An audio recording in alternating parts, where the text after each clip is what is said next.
Hello, fellow homebrewers. JP here, and I want to introduce to you the brand new Brew-Built X1 Conical Series available at More Beer. More Beer sells the highest standard in homebrewing equipment, and the Brew-Built Conicals are just that. They're made from mirror-polished 304 stainless steel, and they come with loads of features that you and I have been looking for. They have a full 2-inch bottom dump valve, which will eliminate your clogging issues, while the sturdy base includes 4 reinforced legs, just like those big Pro tanks do. More Beer also carries the Brew-Built line of options and add-ons like casters, pressure kits, and even external glycol chillers. So you can find out more about the new Brew-Built X1 Conical Unitanks by going over to morebeer.com for detailed videos on the entire line of Brew-Built Conicals. You can trust Brew-Built with your next fermentation, and you can trust More Beer to find the right conical for you. Brew-Built at morebeer.com.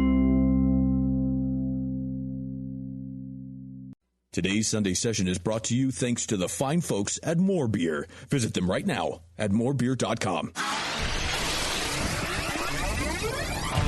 Great beer is about drinkability. Doesn't matter the style. You guys are like walking beer Wikipedia. That's the first time that you've ever accepted me as a person. Or you have a fermentation in your gut. Yeah. I'm jet propelled at all times. How many guys do you think that you have the privilege to slap? Somebody who's never tasted a commercial example, and this is how you know everything about this beer? Please, you don't.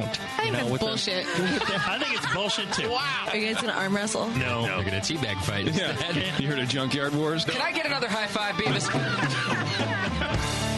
Now, live from the Brewing Network studios in Northern California, this is the radio program for home brewers, craft brewers, beer lovers, and beer geeks. It's your only source for live beer radio that brings expert brewers together with, well, expert drinkers. This is the radio program with a head on it. This is The Session.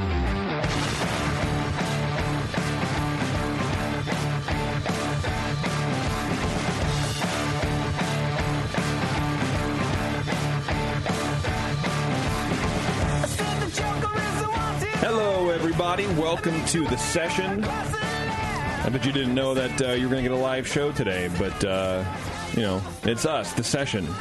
Well, didn't they announce it on Twitter and Facebook? I don't know. Oh. That would assume I follow the Brewing Network on Facebook and Twitter. Well, that's how I knew to show up, because I saw it. Like, oh, I should probably be there. Oh, there's a show tonight. Yeah. Maybe I should make that happen. Yeah, I guess I should leave work now. Well, it's very nice of you to do so, Warren. Oh, you're very welcome. We have a good show for you today, as always, of course. Not only do we have a very fascinating and very handsome brewer from Seattle. Thank you. Where? Called Barry Chan, right? That's you? Last I checked, yes. All right. From Lucky Envelope up in Seattle. And Warren and I have had the beers before. Last year we went up there and hung out with Barry a little bit.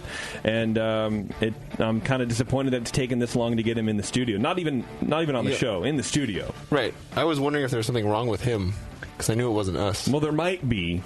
I don't know that, to be sure. I guess we'll find out. I guess we'll find out, man. So, yeah, Barry, thanks for coming down. I hope you didn't come on just for this, because... It was a good excuse to take a long vacation. Well, see, that's all you need. Yeah. Absolutely. Getting around town, getting some beers in. Where'd you go this weekend? I went over to Rare Barrel. Yes, you got to go there. Yeah, Rare Barrel Fieldwork, and then Temescal.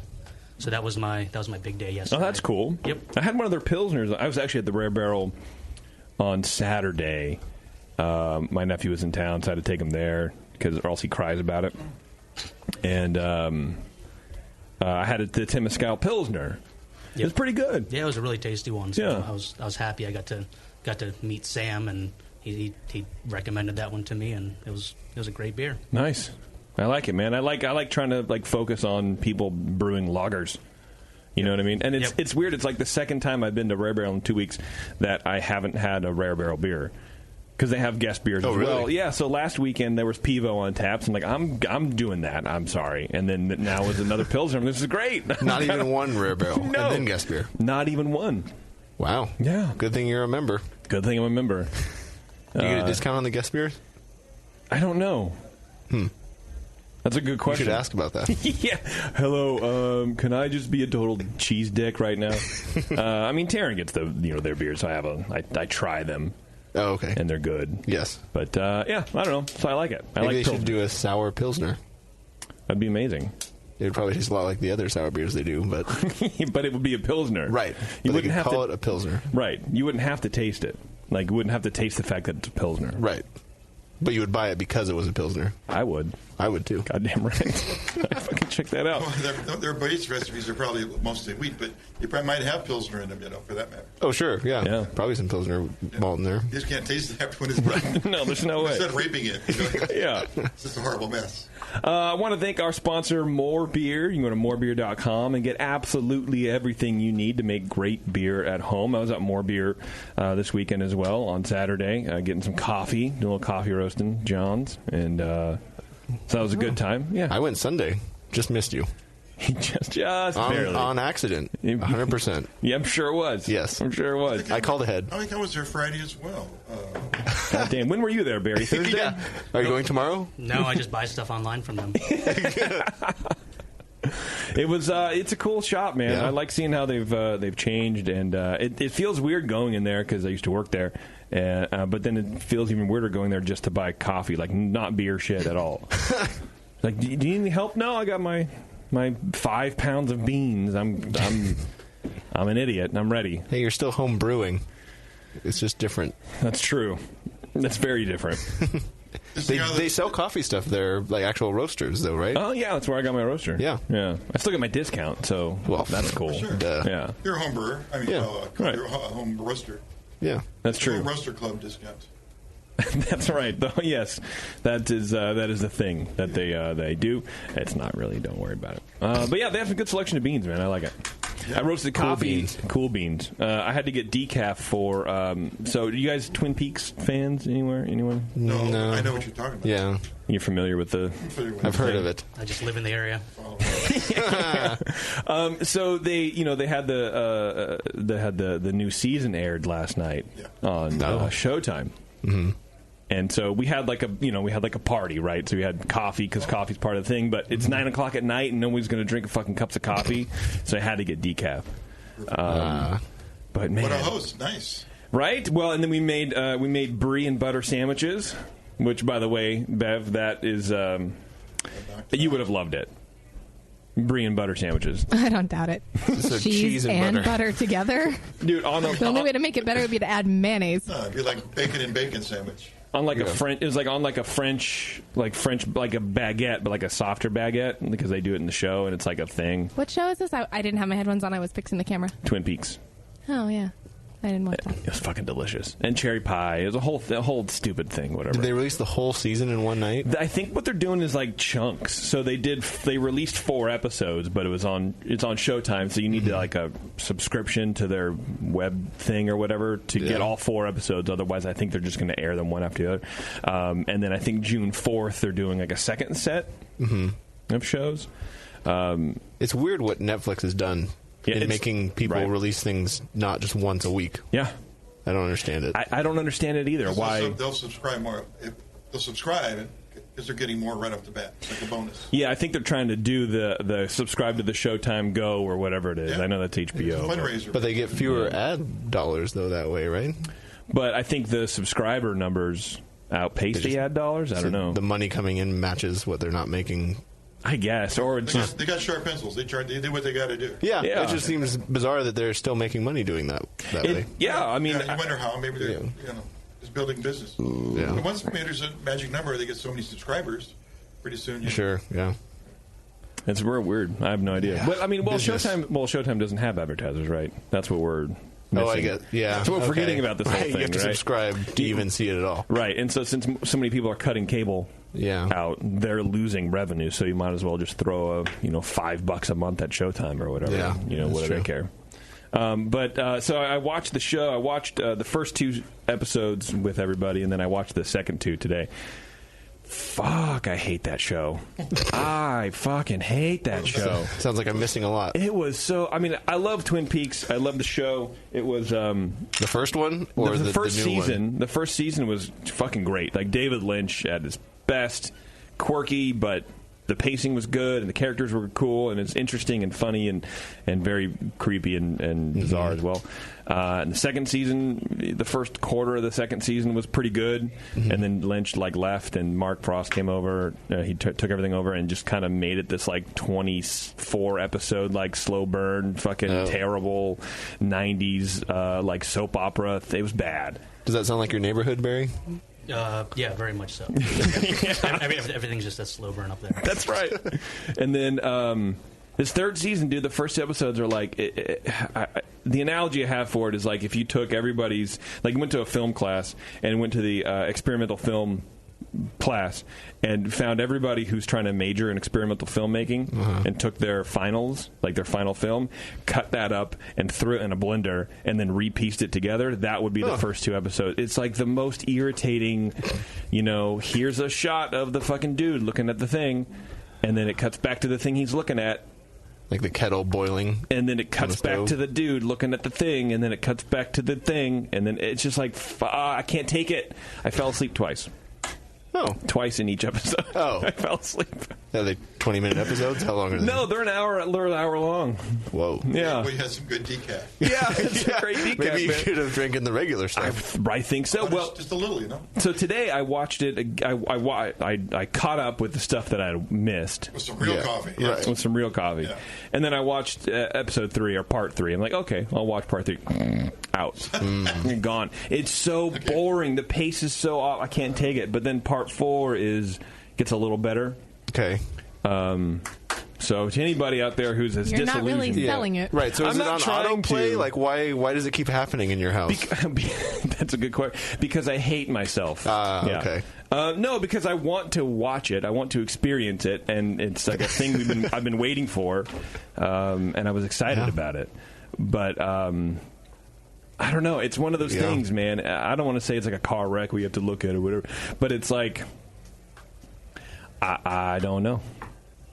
It sounds like the kind of thing can be better if you're stoned, because if you're stoned, you're always 3 seconds behind what's really happening on the thing. Yeah. And this goes so slow, you can catch up real quick. Probably, and someone did say that it's perfect slow burn storytelling, and then now I can't get that phrase out of my head. But it's not, because it's irritating. I honestly wanted to turn it off at least 3 times, but today, and throw my mouse away so I can't go, well, let me give it another try. During the 10 minutes you were actually awake? Yes, it was very just uncomfortably slow and awkward, and then the shit that was happening, it's so drawn out. The actions are so drawn out, and it's I can't. I get it. Is it in slow motion? No. What? It's people are just slow up there. Methodical. Where I won't ruin it for anybody who gives a shit. But there's a guy painting, and he's painting these objects, and he's spray painting these objects, and he sprays this object, the whole thing, and then it's on a conveyor belt, and he just shifts it over, spray paints this other object, shifts it over, spray paints this other object, shifts it over, spray paints this other object. Then the thing rotates, and then he spray paints the backside, and then finally it cut. But it's a 5-minute scene of him spray painting shit, and I'm going, oh, that's art. Just go. Just do it. Just something happen. Give me an explosion. I mean, I don't know. I don't need to be I don't have ADD when it comes to watching things. I can get into pacing, and I understand story structure. I get it. Yeah. But this was too experimental for me, and I couldn't deal with it. What's the music like during that scene? Is it tense? Are you expecting something bad to happen? I don't know. I don't even remember. I don't know. I can't even remember. I was so focused on what the fuck I'm doing watching this still. Yeah. Wow. I mean, it sounds great. Unless those objects were critical to the plot, they should have just had some, him doing some spray painting, some sort of time-lapse thing where he looks at the clock and it's an hour later. Yeah. He's still spraying shit or something. I don't know what they're trying to get at. I don't know what it's a boring job, but what's the point? I don't know what the objects are either, but that's Lynchian, right? It'll be relevant, but 5 parts later. But just the action of the things being painted, that it was it's scene after scene of that, of just this slow, methodical, I'm gonna walk into the room, and then you see the camera's moving, the guy just comes back because he forgets something or whatever, and then picks it up and then walks back into the room. It's I want to take a claw hammer to my skull and rip my brains out because I can't That's real life. I can't deal with it. Too real. It's as if you did it. Oh, whatever. We're going to have to watch it in fast forward mode. You might be better off. Yeah. You might be better off. Subtitles. Speaking of people doing stuff, White Labs has been releasing all of their yeast from their vault, and there's still time left for you to choose from a great lineup and place an order on unique specialty strains like WLP 845, which is their fast lager yeast, which is quick to ferment lagers, or WLP 564, Leeuwenhoek Saison Yeast Blend. Perfect for your summertime saisons. Visit whitelabs.com/the vault to purchase a yeast strain before its order cutoff date. Once all the yeast has been released, White Labs will be adding the same strains back into the vault and continually adding new ones as well. This could be your only chance to get these rare specialty yeast strains without waiting for it to collect 250 pre-orders. So don't wait. Go to whitelabs.com/the vault. All right, you want to do some feedback? Yeah, let's do a lot of feedback. All right. Bring them on. Let's do all the feedback. So much feedback. This is from Greg. He says, I'm sorry, hold on a second. Feedback is brought to us today by the Beer Law Center. Go to thebeerlawcenter.com and learn about how John... let me initial that. How John can protect your trademark. He can help you file papers, get all the stuff that you need to put a brewery or, I imagine, winery or whatever together. It's a lot of legal hassle, a lot of legal jumps to go through, and John will help you navigate all that stuff. So head over to beerlawcenter.com. He's a good dude. I believe he'll be at NHC as well. So just offer to do shots of Fireball with him, because he seems like a Fireball guy. Yikes. He doesn't really, but I want to make him... No, he does not. He doesn't. But, but he would do... But I guarantee you John would do Fireball shots with you. Because he's so nice, Right. and you would just be a terrible person to make him do that. He'd be like, sure, I would love to do that. I would love to do these with you. Yeah, and then he'd be like, oh, you're actually really awful. And then when the sixth person brings him a handle of Fireball, he'll wonder... I was set up. I want to sue these guys. Who's behind this? I'm going to open up the law center here. Go to work on these guys. I'll go to town on these motherfuckers. Yeah, bow tie makes you do crazy things. It really does. It really does. Like sue people for getting you drunk off Fireball. This is from Greg. He says, the other day on my way to lunch in Adelaide, Australia. I'm sure people in Australia love when people go, Australia. I think they love it. I think, yeah. That's why I do it. That's how they know. That's how they know you're talking about them. Right. If you just said Australia, they'd be like, "What?" Yeah. Like I'm familiar with Australia. I've seen Mad Max, and I can say Australia. Mm-hmm. I got caught up in a gay rights march. Apparently that happens. For the first minute, I couldn't tell the specifics of what they were chanting. I eventually figured out that they were chanting gay rights for Chechnya. Huh. It didn't appear... Tasty.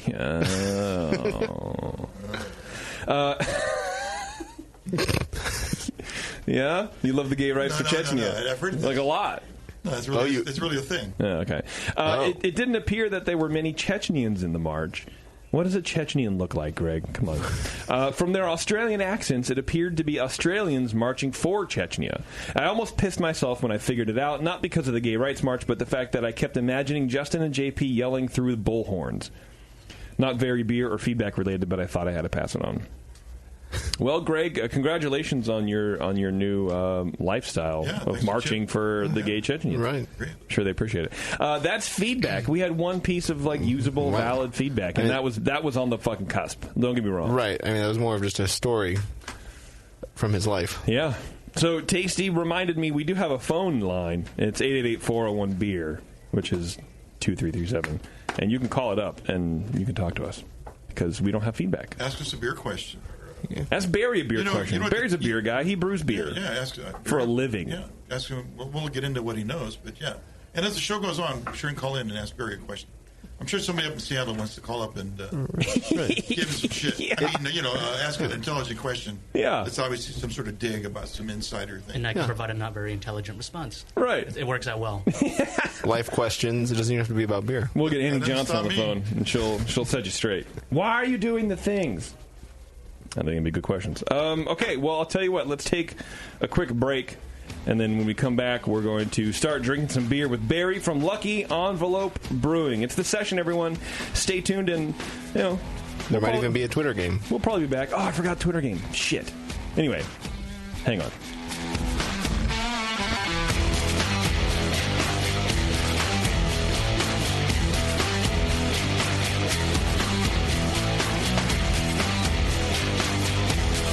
listening to the Brewcasters. Brewcasters on the Brewing Network.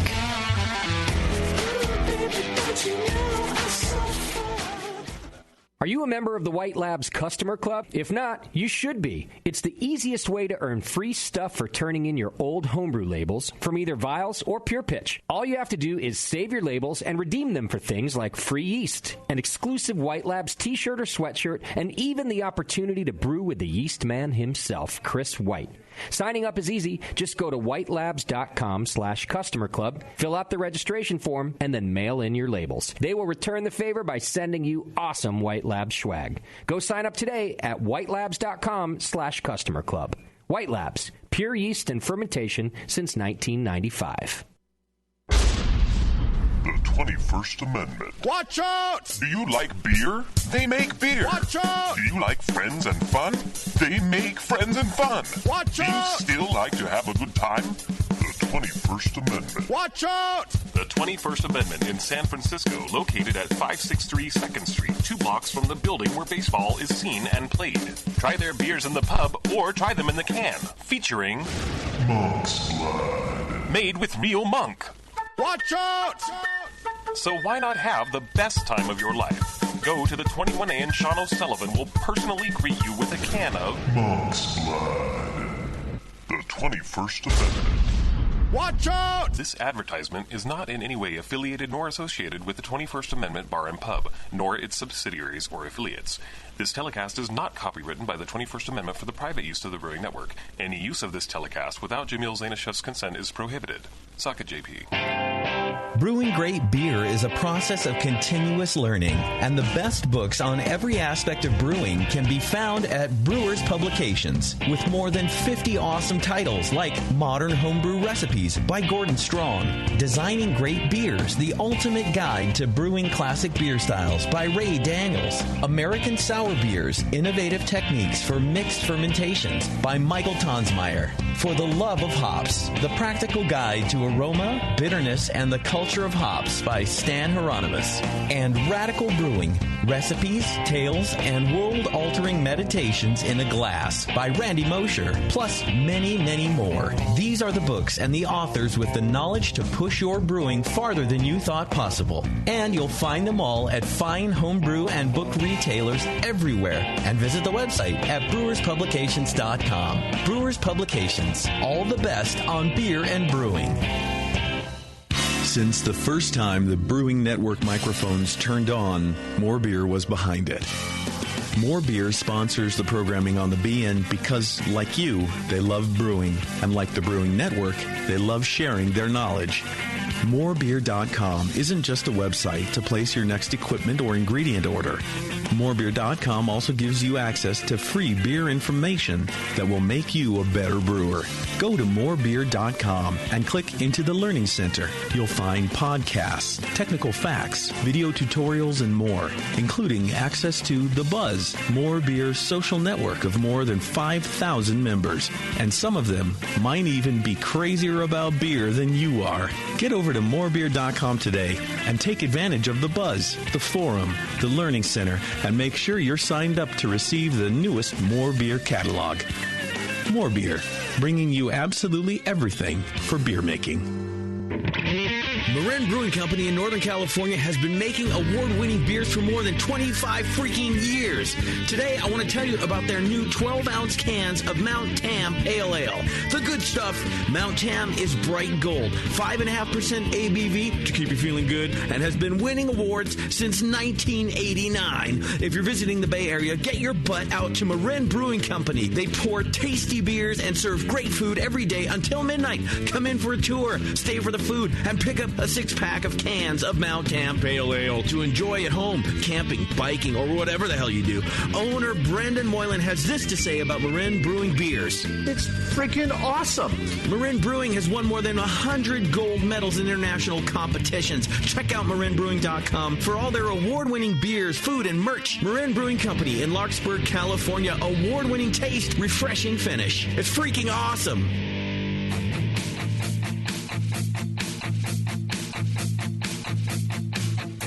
Hey, this is Gabriel from Half Acre in Chicago. You're listening to The Session on the Brewing Network.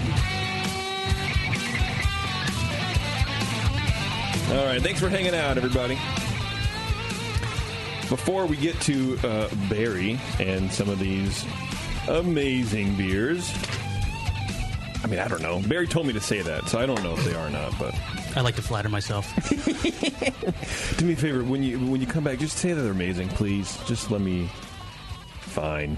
Great Fermentations. They're giving away free home brewing ingredients for 15 years and a Blickman Brew Easy all-grain brewing system. Just go to greatfermentations.com/giveaway and enter for your chance to win. It's a huge prize, $10,000 retail value. Whoa. Compliments of Great Fermentations. The grand prize announcement will be on Saturday, June 17th, which I believe is the last day of NHC. Oh, yes, it is. Saturday. Yes. All right. Also, they're doing random giveaways every 2 weeks leading up to the close of the competition. Items include a conical fermenter, temperature controllers, the new Blickman Riptide brew pump, and more. As always, when you order from Great Fermentations, you'll get top-notch customer service and same-day shipping on many items. Just go to greatfermentations.com/giveaway. Be sure to like them on Facebook and Instagram and Twitter as well at GR8 Fermentation. That's greatfermentations.com. Warren, I apologize, my man. What is our Twitter game?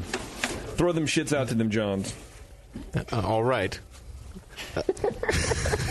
Whatever you said. Yes. Culturally inappropriate white man. You appropriated all of Pennsylvania right there, you Californian. I try to. Basically, with all the things that happened over the last 2 weeks now, buyouts, cloudy beer, I'm over it. Yeah. It's so 2016. I want to know what 2017's topic's going to be. I'm ready to start talking about that. Okay. You're ready to live in the present and the future, not necessarily in the most recent past. Right. We're almost halfway through 2017. Right. Let's talk about something new. Okay. What's it going to be? I like it. Yeah. What should we is it complain about or not, I guess? What could we be positive about? I don't even... Let's be positive. Let's be negative. Something new. Let's be neutral. Fuck it. Who cares? Yeah, I don't even know. Yeah. We'll find out, hopefully. That would be kind of a great thing is if we, like, the beer community just started being neutral on shit. Wouldn't have a lot to say. I know. I think that'd be rad. Like, hey, black IPAs are back. I mean, okay, that's fine. Okay. Whatever you want to do. Yeah. I guess I'll have one. Yeah. Hey, that label is sexist. Well, I could see it both ways. Shit! Yeah, but it tells you what's in the bottle. Yeah. This beer is cloudy. Well, but some people like it. Yeah. Huh. Can't get anywhere. Yeah, let's see what feedback there is about that. That'd be great. Good job, Warren. Well, we'll see. I guess the proof is in the results. Hopefully, we'll get some more things to talk about. Yes, that's true. All right, Barry. How you doing, man? I'm doing great. You're here. Beth's pouring some of your beers. Yes, she is. I'm excited about that. So you've been on kind of a little press tour lately, the past month or so, and this is kind of a pretty sad decline in your your credibility to be on our show. This is me jumping the shark right now. He wasn't doing a mountain of media blitz. It was the valley. It's true, especially here. Yes. We're at the bottom of that valley. Yeah. Not going to crawl out of this one. No, not at all. No, okay. So before you opened, you were a home brewer, yes, right? Yes, that's correct. Okay. How did you get started home brewing? I like hearing how people actually start making beer. Why the fuck would you do that to yourself? Yeah, well, that's how most of my ideas start out, just doing something terrible and getting really addicted to it, and then usually finding something else to do. But this one kind of stuck with me. But I actually was at, always liked craft beer, but I was at the Gordon Biersch Airport in L.A. trying to fly up to visit my my fiance, now wife. Okay, and I think it's just called LAX. LAX. I don't think they own the airport. No, LAX. Yeah. Okay. So. I'm just fucking with you. Why? I know he's so nice. Like, why would you mess with Barry? Because everybody does. That's true. So I was drinking some of the lagers there, and I caught myself saying something that really got myself annoyed. Where I said, "Oh, I wish this beer had more hops in it." And then I had this. Yeah, it was a horrible thing to say. Yeah. And then I realized it. And when was this? I'm sorry. Probably about 2011. Okay. Oh, sorry, no, 2006. 2007. See, you don't even know. That was close. I can't trust a single thing he says now. Yeah. Was it yesterday or 20 years ago? Yeah, I was just in Australia last week. 2006. Yeah, Australia. 2007, and then I realized that I'm criticizing a beer and I have no idea how to make it. So with that, it was on my list of things to do. So after leaving L.A., when I moved up to Seattle in 2008, went down to the local homebrew store, Bob's, which a lot of people get their start at, and then just picked up a kit and started from there. Wow. Yep. And then slowly found a few other podcasts, and I don't know if I can name other ones. Sure. But I started out with Basic Brewing Radio. Never heard of it. Yeah. But after that, there was an episode that Jamil was on. And then from that, I made the leap over to Brew Strong and everything. Oh, Jamil was your gateway drug. Yes, he was. Okay. Yep. That's cool. Yep. And then from there, started learning more about the process, and then his emphasis on competitions was cool. big because I wanted to improve my beer, and started doing well in competitions, and that kind of made me catch the bug. Nice. Yep. And just kept going from there until before I quit my professional life. Previously, what were you doing? I was a structural engineer. Okay. Yep. So I was going to assume that. I mean, I think it's pretty much once you hear somebody is a home brewer, it's you're like a third chance that you guess an engineer of some sort, and you'll be right. Yep. But especially they've all taken college calculus. They're in some sort of thing where they had to do math. Some detailed thing, and then especially just you describing your how you were criticizing something without knowing how to do it. So I should know how to do it to better understand how to criticize it. Which I added that last part. It was implied, but I picked it up on it.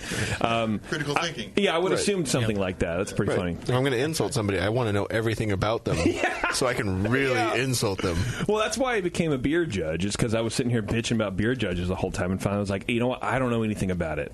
So let me be a beer judge. So now I know what everybody's doing wrong. How many times have you judged now that you're a beer judge? 2. Oh, okay. Yeah. So you did it. That was like 5 years ago. Right. As many as he planned on.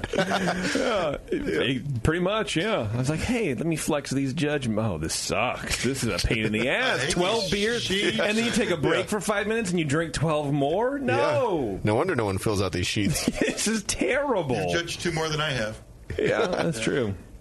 Yeah, I don't plan on it. I'm not into it. Yeah. I've done best of show judging where you don't do score sheets. See, that's what I've never filled out a score sheet. I would do GABF judging. Yeah. Because you don't do score sheets. Yeah, right. Well, whatever you write doesn't have to make sense. No, that's true. Take an X on a line. Yeah. This tastes like the color green. Huh. Yeah. All right. Third place. Bonus points, whatever you want. Yeah. So you meet people. You're home brewing up in Seattle. Yep. How do you have you been dreaming about opening a brewery? Like pretty much every home brewer, like we all have had that kind of. That's like, exactly thing, how right? it started out. Is, okay. I want to do this. It sounds like fun. Yeah. And then did you hate structural engineering or? Actually, I love the engineering part. Okay. The problem solving was really awesome. It was the kind of when you. After you get really good at your job, they start putting you into management roles. Okay, and that's when it kind of takes the fun out of it. So instead of solving problems, I'm babysitting people. Oh yeah, problem solving. That's where I saw it going. And there was actually a point where I asked for a demotion, and they told me no. So I knew that it was about time to it was about time to make a leap away. So you were solving problems, but not the right ones. You're solving people, personality problems, and whatever. And that's no one wants in to addition do to all that. my own problems. Right. Yeah, right. My therapist recommended me not take this job. So did you go right from homebrewing into the business, or did you do some work at another brewery or something? Or so I did a few. I guess I call them internships, but they're kind of crash courses. So the first one I did was actually with Colin over at Downtown Joe's before he left. Yeah, that was 2012, I think. So I shadowed him for 2 days, and he let me see the side of the brewery where. He's making a lot of the stuff himself. I mean, he's Mr. Gadget guy. Oh, the guy's insane. Yeah, and then for sure he found out I was a structural engineer, so we ended up spending 2 hours going over the plans when they did the seismic retrofit for Downtown Joe's. And I said, I'm trying to get away from this. Did you give him, he didn't know about your rate, did he? I mean, that's pretty high. I could totally see that. I could totally see Colin doing that or something too. Yeah. So I was thinking about putting this tank up there. How thick of steel do I need to use? Yes. Colin is crazy, and he loves doing that shit. He loves just getting down to the nitty gritty of problem solving like that too, which is why he's good at what he does. Yep, exactly. So I spent a few days with him, got to pick his brain. Yeah. And then you had a guest on before, Tom Hennessy, the Colorado boy. Yeah. And So my business partner and I, we both did his shadowing program. So it was a nice. 3 or 4 day crash course, both for brewing and then also tax reporting and then front of house as well in terms of how to keep books. And Good. Good stuff to know. Yeah. Yep. Yeah. All that hard stuff. Yeah. Other 80%. That's crazy, man. Yep. So it took you about 5, 6 years to really just start going, this is what I want to do. Yep. And then... and you were okay with the pay cut? Yes, absolutely. Were you married at the time? Yeah, I was. Your wife was okay with the pay cut? She was okay with the pay cut, and she was also, by the time I quit my job, she was 8 months pregnant. Timing is everything. So you really didn't give a shit.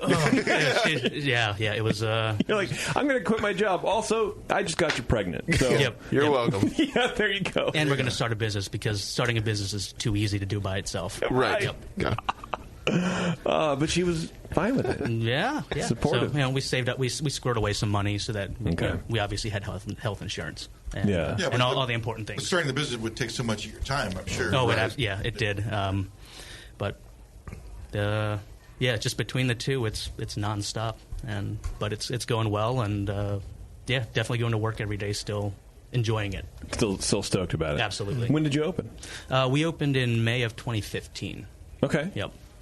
That recent? I guess that was 2 years ago. Yep. We just celebrated our 2nd year anniversary in the beginning of May.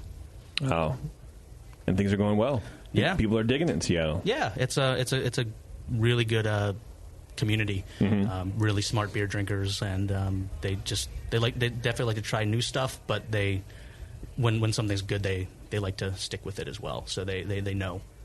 Okay. They know things. Do you find that different? Is Seattle kind of like a standout in that regard, or? I haven't really spent too much time in other communities getting to know the general. It's a weird question, trends. I know. Yeah. So I don't really know. I mean, I would imagine that any good beer drinking town, Bay Area, Portland, places like that, very much the same. Because we've talked on the show about like. How millennial drink, I don't know, let's call them millennial drinkers, aren't really as brand focused. I think I came up with this word for you last time. Loyal, thank you. Yeah, Warren, you have the brain that I need. Yeah, at least part of it. I know a few words. If they see a brand they've never seen before, they're more apt to try it. Yes, they want more variety than than 20 years ago, 10 years ago, or whatever like that. They want to be the one that had that beer first in their group of friends. Right. Yeah. Yeah. So, I'm just curious if that was kind of what you're experiencing or up there in Seattle. Yeah, as well. definitely. We're located in the Ballard. I guess it's now we kind of call it the Ballard Brewery District. Okay. So within a half mile of us, we have 11 breweries. Wow. So and people just make afternoons out of it on a weekend, and they'll just hit all, I don't know, 7 or 8 breweries in a day, and it's pretty nutty. But we're all friendly with each other, and it's been awesome. I mean, we have in about 2 blocks of us, we have 3 other breweries. Who you have? We have Rubens, Stoop, and Populux. Right. Yeah. Yep. Okay. We went to Rubens. I'm pretty sure. Yeah. Yes, you did. We had them on the show. They make some good beer. Yep, definitely. That's really great. Yep. That's cool, and I like how it's a very much a culture of sharing. Yep. Yeah. Be promiscuous with your beer. That's right. Have you guys have you reached a limit? You're not going to welcome the next brewery? Like that's it. There's a new one actually coming in, and we definitely leave bags of poop on there. No, we did not. No, it's open, and they reached out to a lot of the breweries just to check the whole scene. So it's it's still the beer industry, which is like everybody says, 90% asshole free. Right. Yep. Well, because the assholes keep getting bought out. Right. I guess. I mean, they make their money and then leave. Yeah, right. Yeah. But Warren sort of brings up an interesting point. Is there a limit that you guys see being reached in your district? I mean, you have 11 breweries in that. What is it? How many square blocks do you know? Like, all I know is distance, about a half a mile radius. Half a mile, okay. Yeah, so 1 square mile. That's a lot. I mean, even though you guys are all friends and you're all making good beers and people are like kind of kosher and cool with it, is there a number that you have in your head? I'm just curious to see if you're like, this is probably a little too crowded right now. 30. I have no idea. Okay. Yeah. All right. Well, when a new one opens and it's been do you notice any change in the business, or are your other peers that have been there a while? Do they guys talk about a bump or a drop in your attention? Not necessarily. Yeah. There's there's so many people in the Seattle area. We're in an area pretty much surrounded by really dense residential. And the 25, 35-year-olds rental kind of spaces? Yep. And then as it goes, with certain breweries, I think we see different demographic changes in terms of some places getting a little younger, some places are taking in the older people, and but people find the regular place that has the good vibe, and they like to go there. Right. So with that heavy of a brewery concentration, you get different demographics. You can pick out different demos represented at each different tasting room.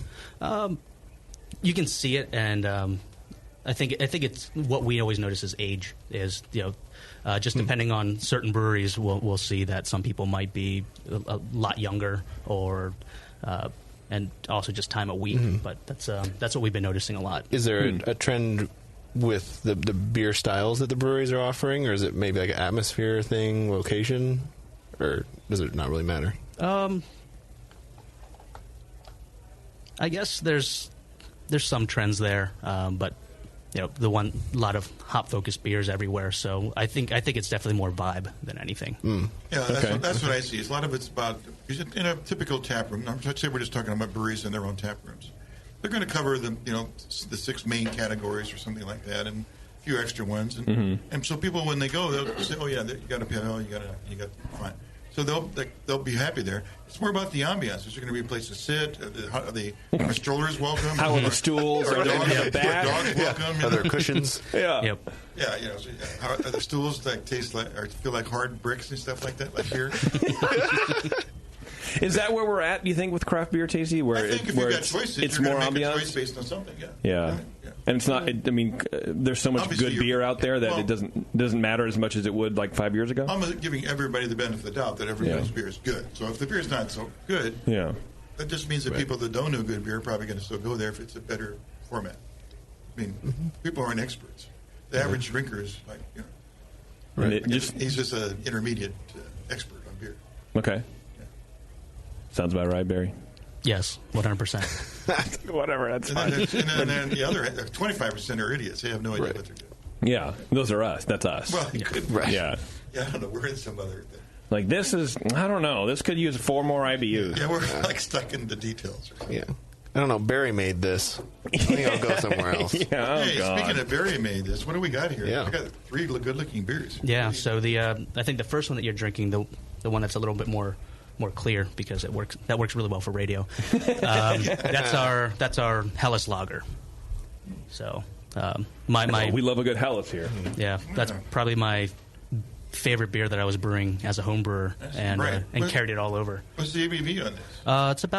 It's about 5, 5.1, I think. Well, the label says 5.2, so that extra 0.1% Tasty, that's a fucking gift. That's within the legal limit. I don't know how they it do might be things. 5. You just might be lying twice here. That's what I'm doing all night. Pretty just loose lying. up in Seattle. Yep. Okay, who's checking? That's a tasty lager, man. Thanks. Yeah, so I'd probably brewed this one the most, more than any beer. Kind of towards the end of brewing on my porch. Okay, and because I just would not stop drinking this one. So it was we were really fortunate that it carried over. Kind of the recipe carried over really well onto the big system, the 15 barrel. And that's a traditional hopping level of a Helles. I mean, yes, yeah. That was like something you said earlier about the fact you wanted to make your epiphany when you were at the Gordon Biersch outlet. The Gordon Biersch at Airport. LAX. Yeah. You didn't. You're welcome, man. Just trying to put you at ease. If you made like an IPL or a really forward Pilsner beer. Yeah, so this, IPL. Yeah. Did you just say that and use it in as a normal descriptor? I don't know. New England style. I mean, it's like these things come and they go, right? But you're making it just validating it. Yeah, you're throwing it out there. You're making it okay. Like casual conversation. Yeah. Yeah, that sounded normal. Yeah, I almost was like, "Oh, that sounds really what's going on?" Yeah, I do stand corrected. Okay, well, you're sitting down. So. Pop your lagers. Yeah, do you have a pressure to do that? Kind of throw some more hops in there and Americanize this fucking better beer, this better style all around. We could, but I I like to keep it the way it is. If we're gonna hop something a little bit more crazy, we'll just throw it into a pilsner at that point. But even then, I want to keep it under control. That's what I appreciate that. That 35 IBU is kind of where I like to be for those pilsner styles. How is it selling over the? This is our. Once you go past the 2 IPAs that we have on, this is the third bestseller. Okay, so, nice. Yeah, we have our. Yeah. Have you seen that trend growing?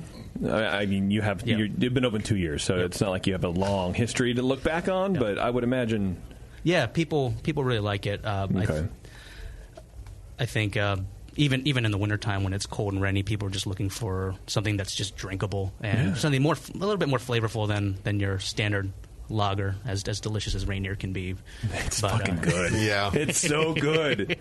God, I miss that beer. Yep. Yep. Yeah, my wife just sent me a picture. She got a case of it sitting at home for me when I get home, and I was super happy. Wow. Yeah, Oh, she wasn't drinking it. She was just showing you the beer she was drinking. Yeah, pretty much. Oh, okay. She's a better woman than either of us have. Yeah. Sounds like. Yeah. Hey, I got this beer for you, but I'm drinking it. No, I wouldn't fly in Barry's house. No. Yeah. I know where there's good beer. Barry, what's the base malt in this?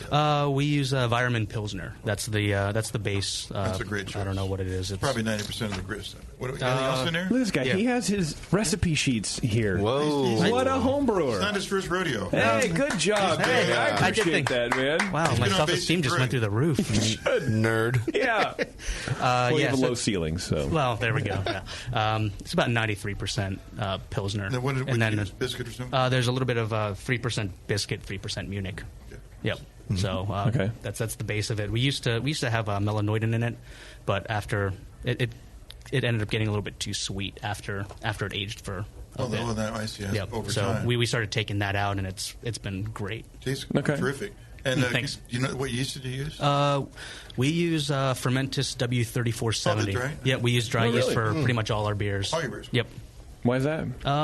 It's easy. Okay. And I've never really had an issue with it. Some people complain about off flavors, like some kind of peachy thing for the standard American ale yeast, but it's worked out great for us. So that's what we use, and we're still relatively small, so we're not always reusing yeast just because we don't have enough tanks to keep it cycling. So it's not the end of the world if you chuck it out. Perfect solution. Yep. How do you rehydrate it? How do you add it in Generation 1? We talked about that. We initially used to rehydrate it pretty much based off of the yeast book, but I spoke with one of the technical sales reps, and they're actually working. Well, yeah, you could probably quote me on this. They are working on trying to get it, quote unquote, certified as no hydration necessary. They're noticing that the cell counts drop by only a few percent when you pitch it into the beer dry. So we just do that now. Just when because you say counts, we're talking about viability and stuff. Yes, exactly. Right. Yeah. And so you haven't noticed any difference in fermentation lag phase or anything like that? No, I mean I think it ends up being a couple hours difference, and that really doesn't make a difference at all. Right. A lot of brewers I've talked to is they pitch more because they don't hydrate first. Got it. Kind of make up for the loss. Yeah, we've never had to, and then after that we'll reuse American ale yeast definitely, but you keep that going. Yes, we keep that going, but that can usually go 3-4 generations, and then we just kind of let it go or throw it into our kettle sour or something, and then it's done. But it's a great workhorse. Well, your Helles is awesome. Great. Thank you. It's a great flavor. Yeah. Thank you. Tell me about the name of your brewery, Lucky Envelope. Oh, Lucky Envelope. So myself and my business partner, Ray, we're both Chinese American. So it stems from the tradition that you might see at a Chinese wedding, or it started out during Chinese New Year. Mm-hmm. But it's the red envelope, the Lai Si or Hongbao, and the older generation gives it to the younger generation. The little red envelope full of money as a sign of good luck and prosperity. Okay. So the red on the envelope is supposed to ward off evil spirits, and then the money inside is supposed to bring you good luck. So it was money has a way of doing that. Yeah, definitely. Yeah. that day's a good day. Yeah. So it had a lot of meaning to us because a lot of our favorite memories as kids revolved around that because you're a kid getting money. Mm-hmm. And so we wanted to pay a little bit of respect to our heritage without being too in your face about it. Right. Yep. Yeah. Like the Chinese American Brewing Company. Yes, That would exactly. be- Or like, that would be too much. Red Panda Dragon Brewing Company. Something like that. Yeah, we stayed away from that. Yeah. And we're actually a little cautious on trying to make it too obvious about being kind of quote-unquote the Chinese brewery. Mm-hmm. But with the way that things have progressed, we have definitely embraced it a lot more. And there's some certain beers, or like I know the historical beer is one. Yep. Do you have other beers that you've done that have a sort of a the Chinese sort of like backbone to them? No, what we like to do is we like to call our beers culturally inspired. Okay. So definitely the historic beer that we'll have at some point this evening comes from the Chinese tradition, but we also obviously with lagers are some of my favorite beers to drink, and that pulls from German culture, and so we pull from a lot of those different aspects. But another beer that we'll probably get to tonight, we have a 2-pepper pale ale with habanero and Japanese shishito peppers. So just ingredients that I've come across that I really like flavors for, and then we'll put those into a beer if we deem it necessary. Gotcha. So this for Seattle Beer Week, we did a jackfruit Randall for our session IPA. Jesus. Yep. Yeah, we do things. Yeah. Yeah. That sounds crazy. Well, I don't know get what the thing jackfruit about tastes not like. wanting to be known as like the Chinese brewery, because that's not really what you're doing necessarily. Exactly. So we. Well, it seems like that you're letting the name of the brewery kind of speak for heritage, and then everything else you're just making beer. Exactly. Yep. And I think that's a better way to do it. So if people who know, oh, Lucky Envelope, that's cool, and then people who find out about you know, and they learn a little bit about the culture, and that's cool also. But you don't want to be defined by who you are. Yeah, we just didn't want to make it a gimmick. Right. And, then it seems a little too forced. Right. Yep. Yeah, that's not the Lucky Panda Dragon Brewing Company. That would be amazing. It'll grab someone's attention, but I don't think it'll bode well for long term. But if High End Brands is looking for some diversity, you have a price. That's true. $10 billion. $10 billion. It would work. Yeah, they've got it. They got they got a big piggy bank. They got the money, man. I like it. That's a good story. I like just taking a little bit of your culture and that's it. Yep. Just leave it alone. Exactly. Right. Yep. Seattle is a pretty diverse place, is it not? I don't really know much about it. Kind of like that, but the opposite. Okay. Yeah. There's a lot of white people. I think there's a couple articles out in the past few years saying between Seattle and Portland, the most white cities in America. Fucking white people, man. Well, what are we doing up there, Warren? It's real cloudy, and so people don't get tan. That's why they're so white up there. So are you implying that there could be more races up there, but everyone just looks white because no one's getting The sun? sun doesn't come out. Huh. I have seen. We should work on this. It's a theory. We should test it. It's a hypothesis, I think, at that point. When I was there, I was up in Portland this summer in July. I saw the palest person I think I've ever seen in my life. Like the veins and shit? I think you could see the blood flowing right underneath the skin. And she was wearing shorts and a tank top walking out in the sun. Own that Casper shit, dude. Yeah, it was amazing. Fucking own that shit. Let's move to the second beer then. What are we drinking here? So this is our Darker John. Yep. In homage to Warren, this is our beardless brewer red ale. And, beardless? Beardless. Oh, okay. Yes. Thank you. Yep. It's what he wants you to be. Yeah. Ah, okay. Yeah. Because he is. That's right. I just look really creepy if I try to grow a beard out. And I don't? But you own it. Oh, thank you. Yes. It looks good on me. So this is our kind of we call it Irish style, but this is more. It just takes more of the elements that I like in red ales, and it cuts out the caramel from it. I think especially some of the American ambers and reds, they have a sweetness that doesn't personally jive with me. But this is this one's definitely a little drier. It has a little bit of caramel, some more. It's a little bit more roasty. But it's just again very easy drinking. I think it ends up being 5.5%. Well, so what do you mean you just cut out the caramel? I mean, it sounds as simple as I am, but I don't understand it. So I think it's more of a flavor profile that you get with some reds, where it can just have a sweetness in there. Okay. That can go kind of all that toffee, and they have a lot of that. And this one we try to cut it out. So you just don't use those malts, the crystal malts, yes. and all that kind of shit? Some, but they probably use some dark malt. Yes, a lot of the color comes from roasted barley. Okay. Yep. So it has a little bit of roast. Some brewers try to use all crystal to get the color, and Right. that's why they come out too. Like a special B you would have, like crystal. They wouldn't go that high. I mean, that makes them use even more. I would put special B in my reds. Well, that's so more like what he's where doing I with the come from. roasted malt. Yeah. A little bit. So, do me a favor. Yeah, line us up with this. All right. Because this is really interesting to me.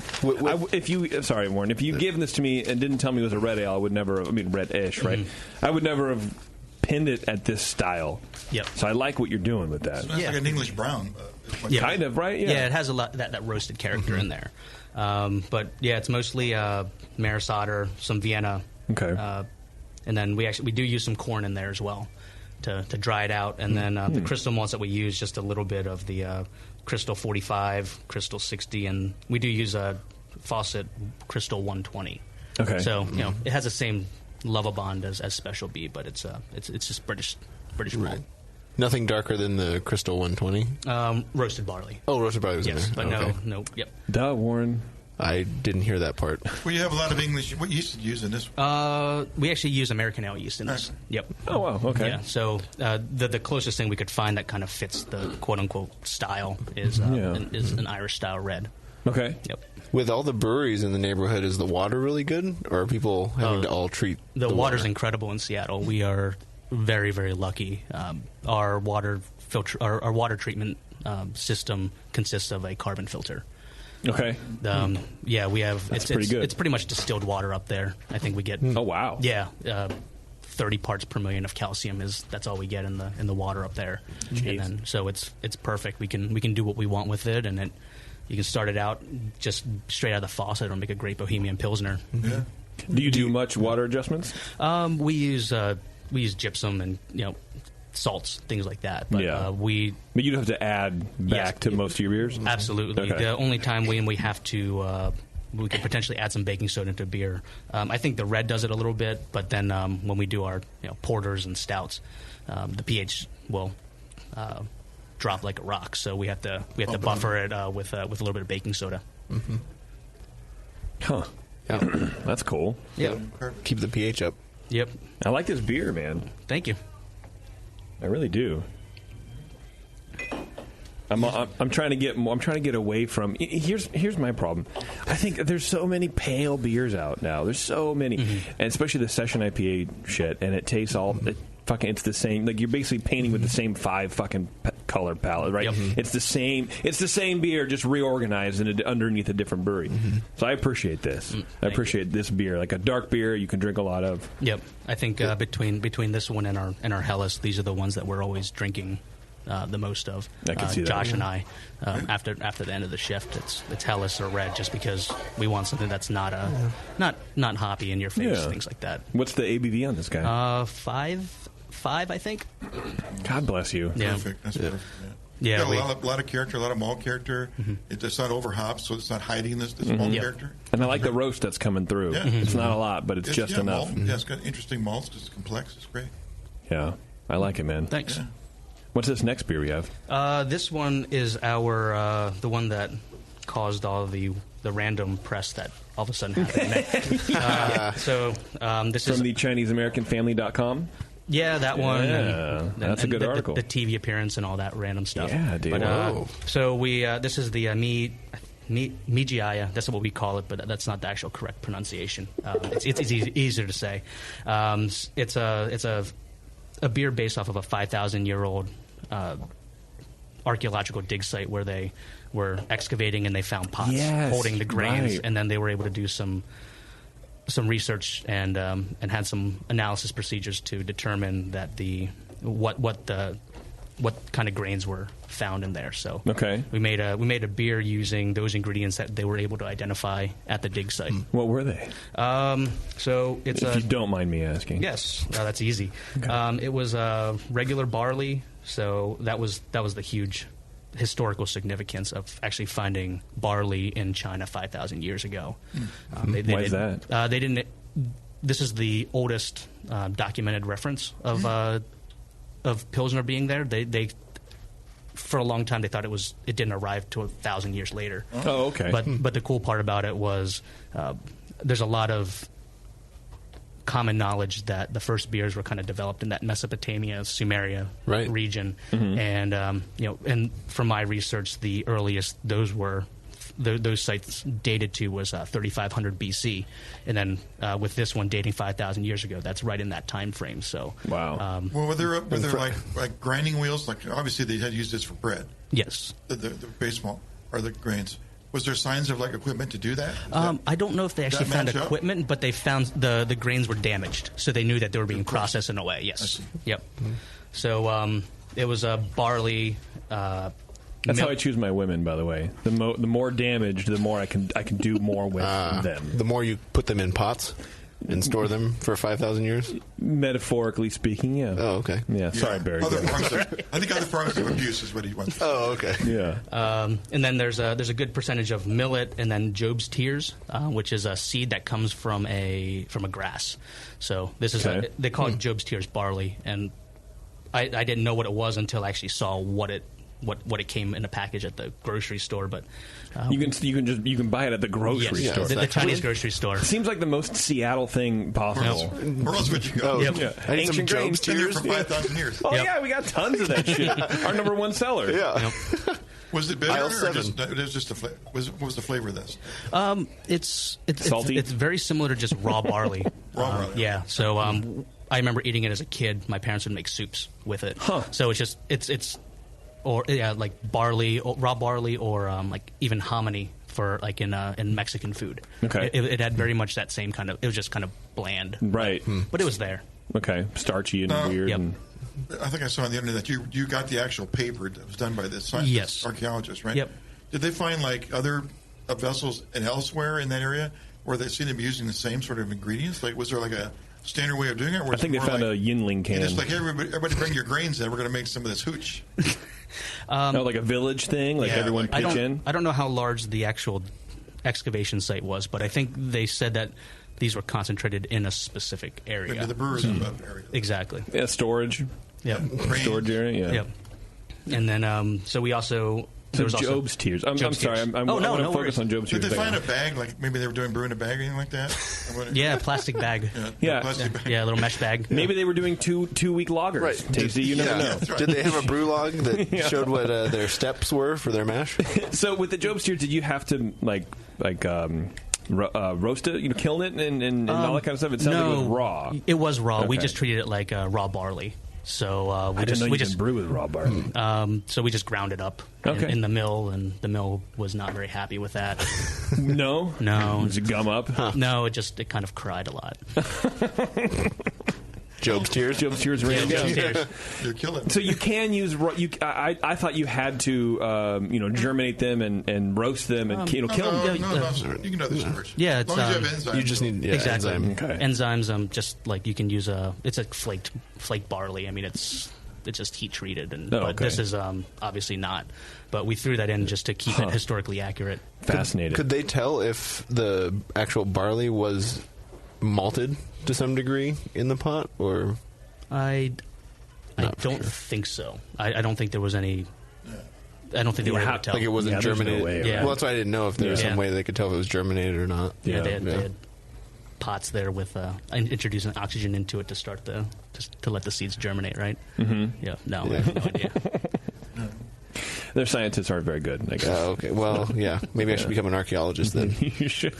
Just focus on that one. Hold on. Is this grain germinated? You'll get a call every 10 years for work. Well, in Western history, I wonder when they did start malting grain. 2009, I think. I don't know. Could have been. Yeah. Yeah, I think it was around the same time that 3,500 BC in the Mesopotamia region was. They actually had evidence of, I guess, relatively modern brewing practices. Really? Yep. Thanks for that. Jeez.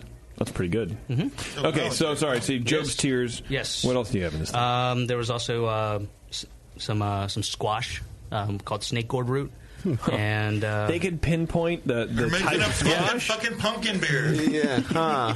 It was probably poured out of a fucking gourd, like a a ski shot. Party roast. Oh god. And yams. Okay. And yep. And R.I.P. then yams. instead of we did put an arbitrary amount of hops just to say it was beer. I think we put 2 pellets of Magnum into it, and then those would be like a Gruit or whatever. Yeah, exactly. Right. And then the majority of the flavor that you'll get from this from the beer is from lily flowers. Lily flowers. Yes. Yep. So they kind of add that earthy, raisiny character to it. Yeah. Little sweet floral. Yep.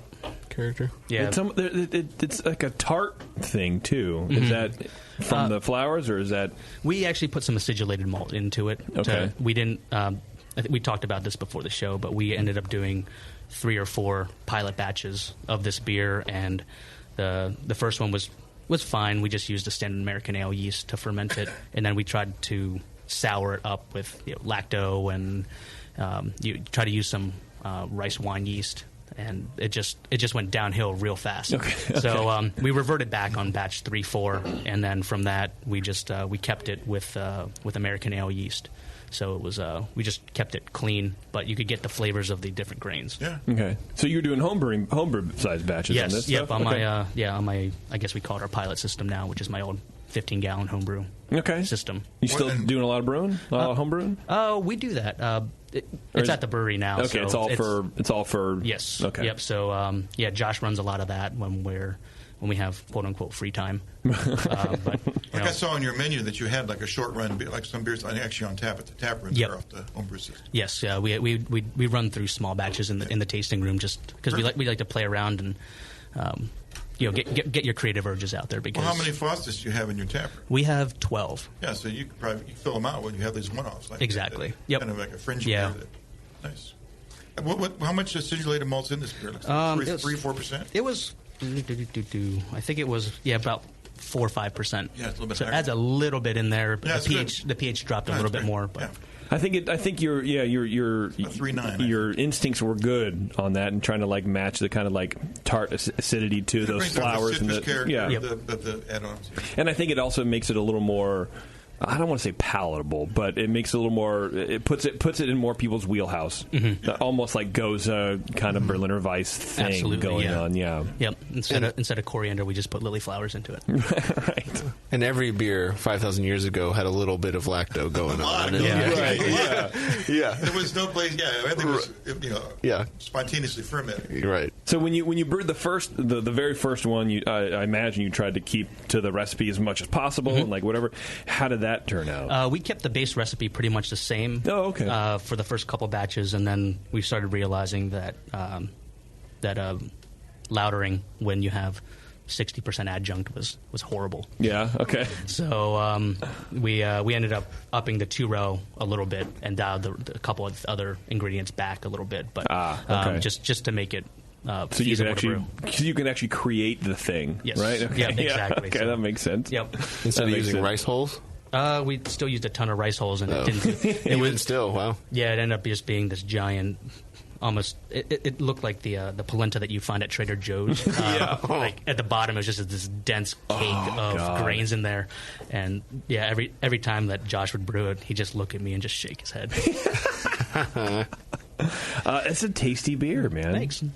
What percent is this? It's about 6. Really? Yeah. I would not have guessed that. I would have guessed like 3 something. There's no way I would have guessed this is 6%. A lot of yams. Yep. R.I.P. yams, baby. And snake gourd. And snake gourd. Yes.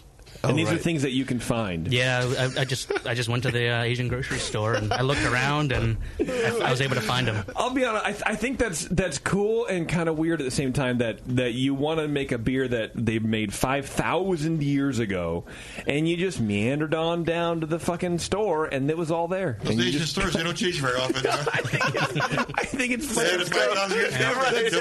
That's very Seattle. I think. I like it. I like it, but it's also it kind of weirds me out a little bit. No, you could just go to Ranch 99. I guess you have those in California. Yeah, right at the street. I fucking love that place, dude. The whole aisle of ramen. Yep. I love it. You can get a duck there. You can fucking they're hanging in the window there, dude. Like you can get whatever you want. Pretty sure. Just got to ask the right guy. Yeah. This is a good beer. I would never have guessed it's 6%. There's no way. Yeah, it's very tasty. It has a lot of flavor, so it really hides alcohol. It's refreshing as all get out, too, man. Yeah. Good summer beer. Definitely good summer beer. Okay, I'll tell you what. We're going to take a break right now, but before we do, I want to tell you, Barry, that I've been to your library, and I think it's time to replace that old dog-eared copy of John Palmer's How to Brew.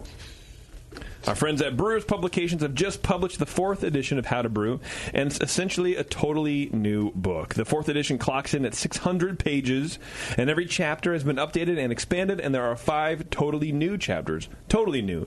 None of this fucking hacked-off shit. This is new stuff. The new John Palmer right here. Whether you want simple, surefire instructions for making your first beer, or you're a seasoned home brewer working with all grain batches, this book has something for you. From ingredients and methods to recipes and equipment for brewing beer at home, How to Brew is loaded with valuable information on brewing techniques and recipe formulation. Grab your copy at your preferred beer book vendor, which I guess would be your homebrew shop. I don't know. Hey, psst, hey, you want a book on beer? Psst, hey.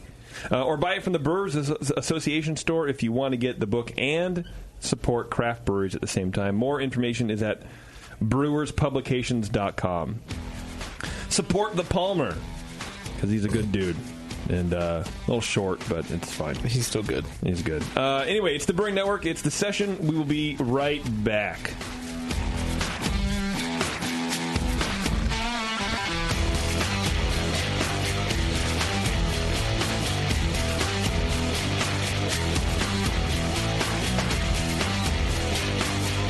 You're listening to the Brewcasters. Brewcasters on the Brewing Network.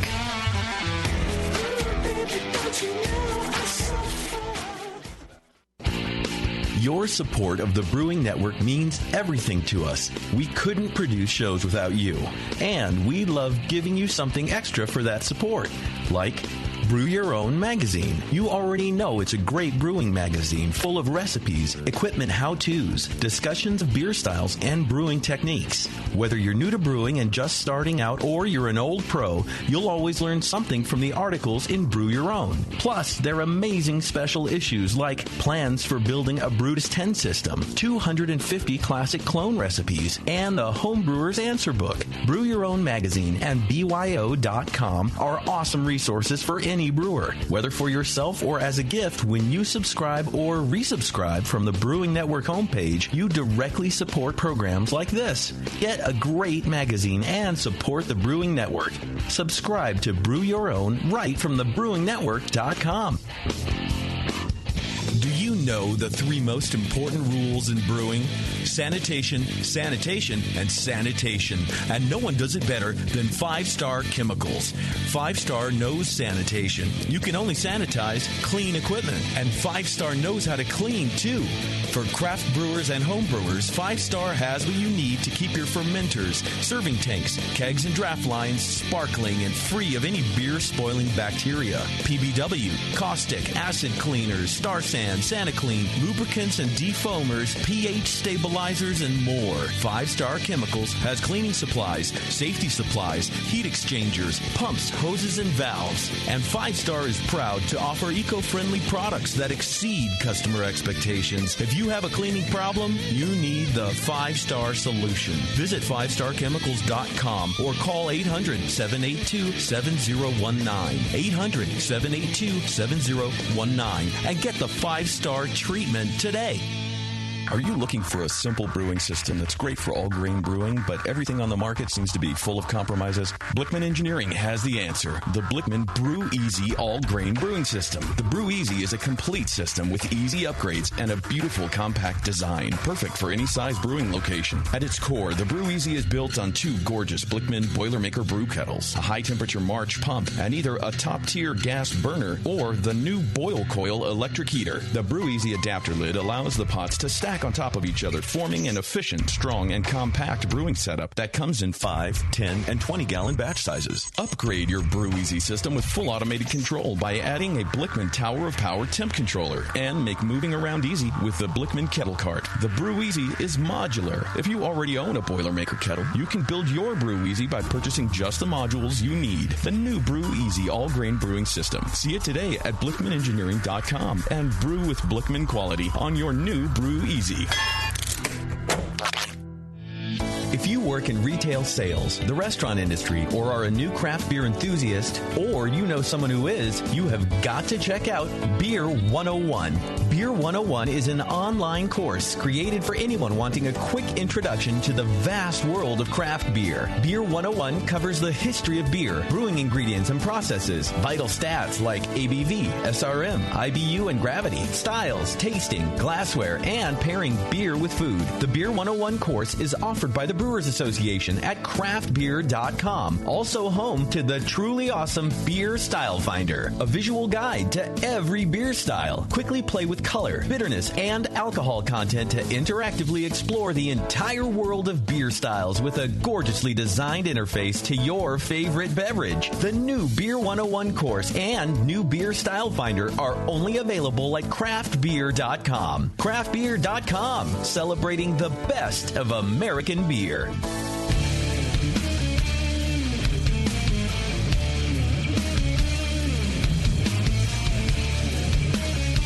Hi, this is Wayne Wumbles from Cigar City Brewing, and you're listening to the session on the Brewing Network. All right, thanks for hanging out, everybody. We're back here with Barry from Lucky Envelope in Seattle. But before we get back to him and some more beers that Bevo is pouring. Why? That's your name, Bevo. Anyway, I want to let you guys know that Neshaminy Creek Brewing has been around the Philly beer scene since 2012. They are the 3-time Philly Beer Scene Magazine Brewery of the Year, 2014, 15, and 16. 2-time GABF Vienna-style lager medal winner. Also, they got a bronze for their smoked lager in 2016 as well, which I just drank. Saved a bottle from the show. Had it the other night. Still great. Good, because I still have a bottle. It's really good. To be honest with you, it tasted a lot smokier than I remember. Really? Yeah, I fucking poured it, took a big, fat swig of it, and I was like, wow, this is. I haven't had a smoked beer since then, and I love smoked beer, so maybe it was just kind of like a palate shock. Yeah. Because I don't remember it being that heavy on the smoke on the show. Yeah. So I don't know what's going on. Maybe it's me. Please drink it and let me know. Okay, yeah. Preferably bring it over so I can drink it. They have a large, expanded, and recently renovated tap room with 24 beers on tap, 18 of which are rotating and seasonal and or limited beers for all you folks into that stuff. They have a variety of beer styles from hoppy double IPAs to sessionable and poundable lagers. They have a free brewery tour on Saturdays. That's fun for you guys. They have a second location as well, so check it out, NeshaminyCreekBrewing.com. And good luck trying to spell it, because I don't know how to do it. Is it actually Neshaminy or Neshiminy? That's a peanut butter pour. Is it Neshiminy? See, I thought it was I thought we were saying Neshiminy, and then it's supposed to be Neshaminy, but I guess you're right, because... Well, I thought you were just reading it, so you might I was, have but been able it's to remember. spelled... any Shaminy, right?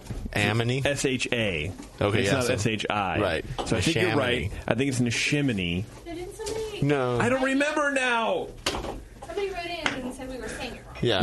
Yes. I think it's supposed to be how it looks. We were just, for some reason, changing it. On the show? Yes, we did. That doesn't mean that I retain information. Right. Do you know how long ago that was? Sitting right At least 2 weeks. Jeremy, I'm sorry, dude. I forget. I forget how to pronounce it. But no, I think you're right. I think you pronounce it how it looks. It's Neshaminy. Yes. Which is why I'm saying it the right way. Okay. That's why I was just clarifying. It is confusing. Yeah. You should have called it a manila envelope, you know? Right. Yeah, it's available. Some Philadelphia thing, man. Some cultural. John's Brewery. Yeah. Come drink at the John. Come drink the Johns. Come drink the Johns. We got 12 Johns on tap. ready to pour it on your Johns. All right, Barry. Let's get back to you and your beers, dude. But I love the fact that you have all your recipes right in front of you, dude. Thank you. Thank you. It shows up. I dig that. Nice. He's ready for it, man. He's like, I got my things. Yep. I've listened to it long enough, so I'm not going to rely on my memory. I'm gonna, I have enough problems reading, let alone recalling things out of my head. Right. Yep. Right. Did they ask for this information when you went on the local news channel? They did not, but I still had a piece of paper that they blocked out with a banner that was pretty cool.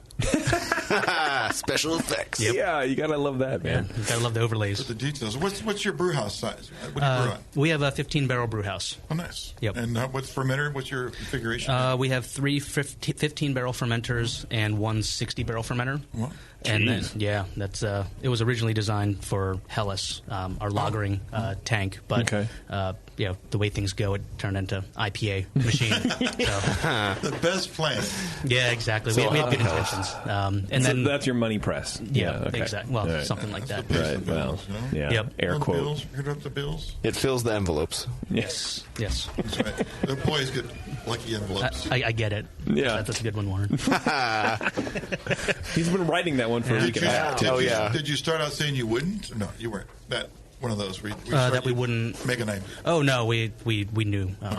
I still like IPAs. I just don't drink a lot of them. Yeah.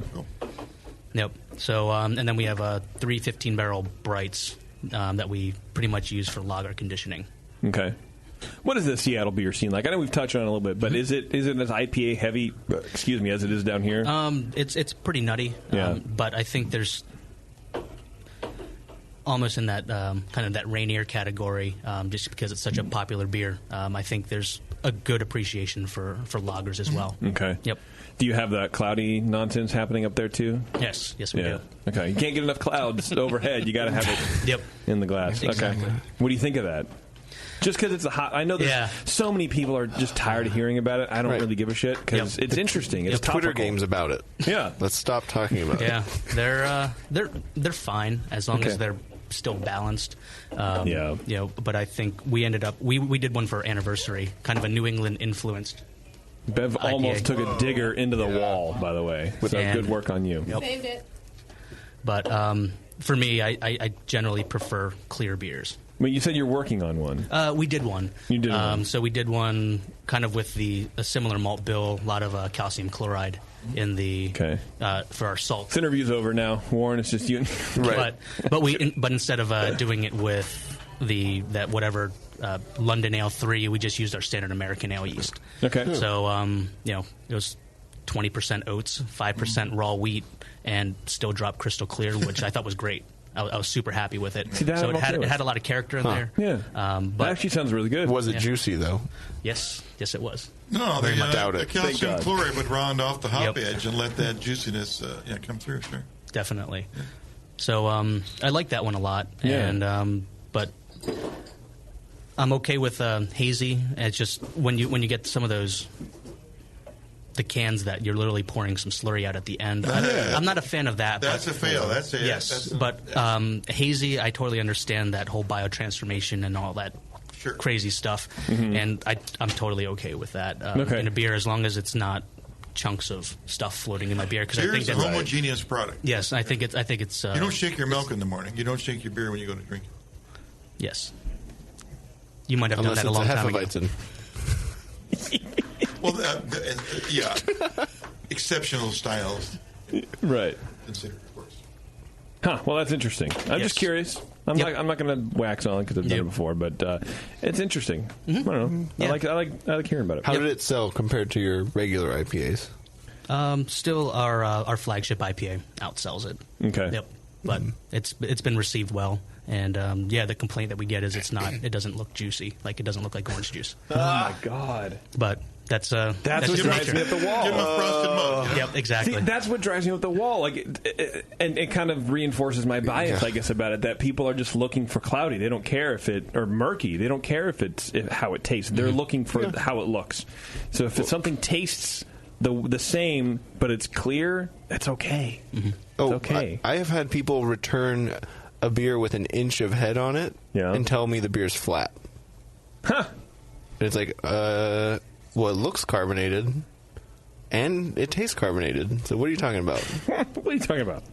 What's this beer, Barry? We have 3 new beers in yes. Kind of hoppy. Yep. So the first one, this is our flagship IPA. This is our ENIAC Mosaic IPA. I'm sorry, what is it? ENIAC. ENIAC. Yes. Is that a hop or a That is it's an acronym for the first computer. So nerds, nerd stuff. Yeah. Yeah. So I think I should have known that. I'm sort of a computer guy. Yeah. Did you program it? ENIAC? No, that was a different brand. It was like was that NCR or something or some other? I was an IBM. He actually mined the silicone for. Yeah. So this one, it's where I went to school was at Penn back for undergrad. Okay. So that's where this computer was invented. Okay. So being an engineering student there, everything was ENIAC this, ENIAC. So it was just again ENIAC building.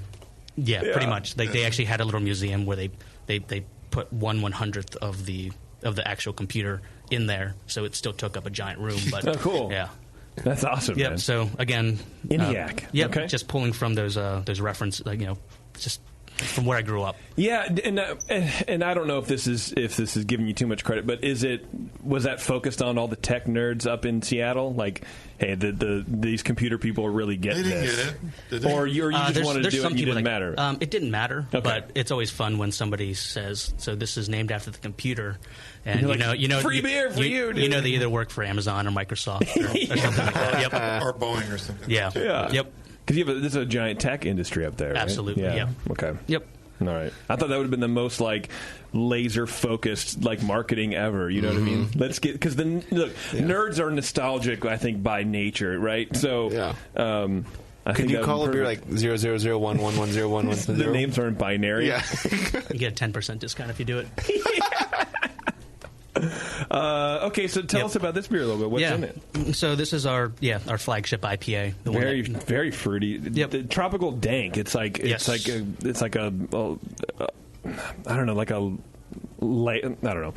I'm hesitant to give this descriptor because normally you want the everything to kind of roll from one thing to the next, right? But in the nose, I get tropical and then dank, but it's like a line, like a hard line, like tropical dank. It doesn't really flow, which I'm not saying it's bad. This is why I needed to qualify it, but I've never had that in an IPA before. You know what I mean? Like two very distinct flavors in the aroma, rather, coming up together. Yeah. So this is our IPA that it's Mosaic focused. Okay. So it's our Mosaic IPA, and we end up using Cascade Centennial kind of as background to the Mosaic, but it primarily features Mosaic. It's kind of a, I guess, 2-to-1 Mosaic to Cascade / Centennial. Okay. Yep. Okay. And so it's pretty much a standard recipe with 2-row, Great Western 2-row, 4% Crystal 30, 4% wheat malt. Yep. Wow. And what's the ABV? This one runs right around. I think this one's 7.1. Ooh.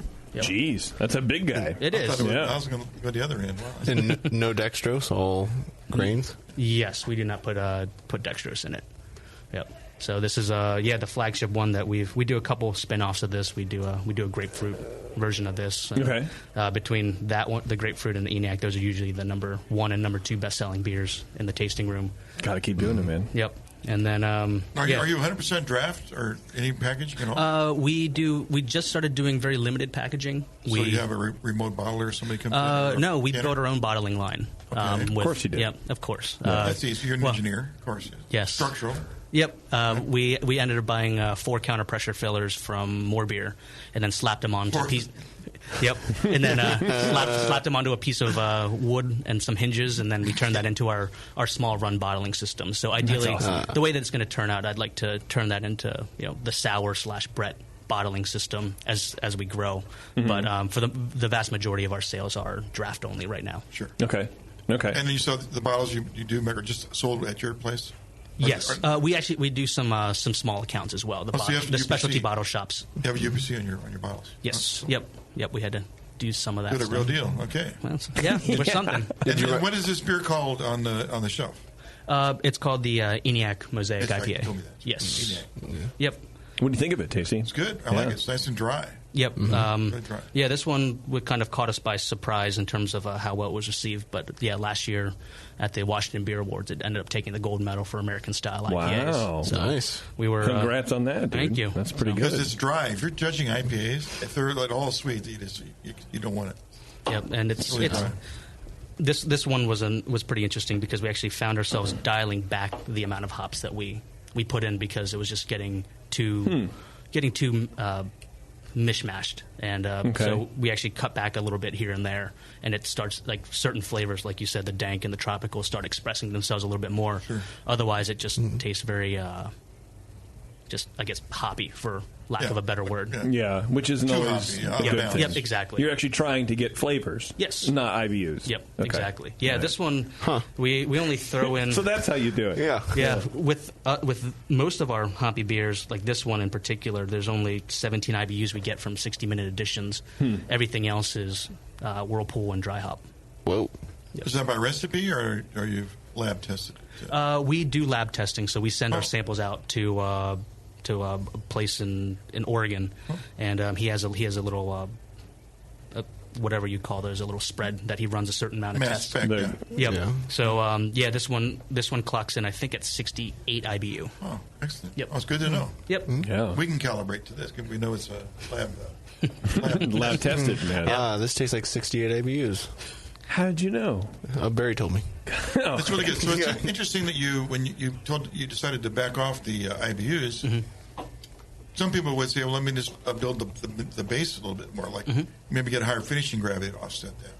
Yeah, but what I want to do is I want to keep it dry, but I didn't want it to get too alcoholic. This is definitely at the higher end of what I prefer, and I definitely only have like a half one of these before I go back to light lagers. Yeah, I'm a big fan of 6.5 and below. Yep, absolutely. 6.2 to 6.5. Yep. That's a good tasting IPA. So nice. I can see why you do well with that. Absolutely. This goes in the 60 barrel tank, huh? Yep. Yeah. So we'll do. Right now we're triple batching, but it's going to eventually go to quad batching. So that'll be make for 2 fun days.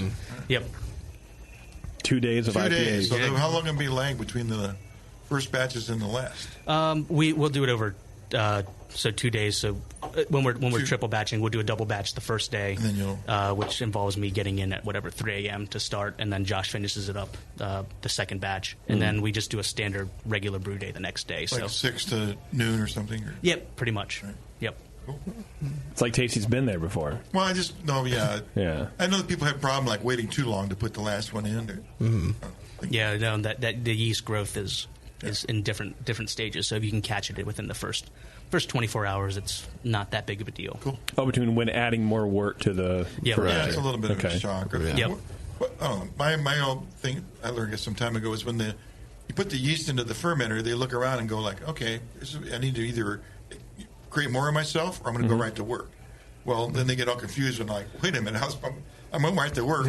I got this other wort here, and then they have to they stall. I think a little. Yeah. So I think you have a 18 to 36 hour lag is what kind of research I've found. So we try to keep it around 24 hours, and we're pushing in. Okay, so when you do your first batch or whatever, right, and you pitch your yeast, and then you have 24 hours in what you guys have calibrated to add the rest of the wort. Yes, or else things will get a little weird. Yep.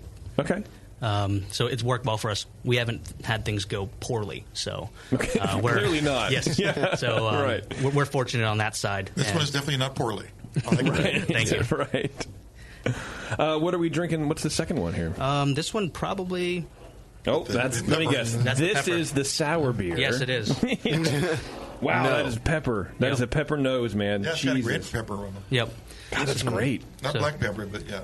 Yeah, so this is our 2-pepper pale, which we use the base beer is our hoppy session beer, kind of like a session IPA, but not. So what's the ABV on this? This one's is 5%. 5%. Yep. And your session beer is 5%? And your session beer is 5%? Yes. Okay. That's a pepper beer, dude. Capsaicin right to the back of your throat. But not a lot. What peppers are in there again? So we use habanero and shishito. Okay. So Japanese shishito peppers, the green peppers you'll find deep fried with sea salt. Yeah. At a lot of restaurants. They're great. By the way, if you see shishito peppers on the menu, fucking get them. Yeah, they're amazing. They're really great. Yeah, they're just like fire roasted, and you can put like lemon. They put lemon, whatever. Do they have Salt. kind of like a red kind of bell pepper flavor to them? It tastes a lot like this. To be honest, it tastes like it tastes like a green pepper, but without that bell pepper character in there. So you definitely get. It's vegetal, but like grassy and citrusy, and then that plays really well. We take the habaneros and we de-seed them because we want to get a little bit of heat in there because people when they see habanero in a beer, they a little bit of burn, but it really complements the kind of that really fruity, like a very distinct habanero flavor in that beer. My burp is fucking pepper. Like I feel like I'm eating pepper. But it's got a great pepper flavor. Yeah, I do like the flavor. And I've had this shishitos a few times, and I feel like that is the flavor essence of these, and then maybe the habanero is the heat on them. Yep. Like in my experience, the shishitos haven't been super spicy. No, they say 1 in 10 is a spicy one. So relatively speaking, they're not the most hot. That is a very I hate to say it, well balanced. Yeah, because that's just an overused word. Well balanced pepper beer. Yeah. Well, I think it definitely takes some attention to how you add the peppers and what you do to them in order to make it balanced between the heat and the pepper flavor.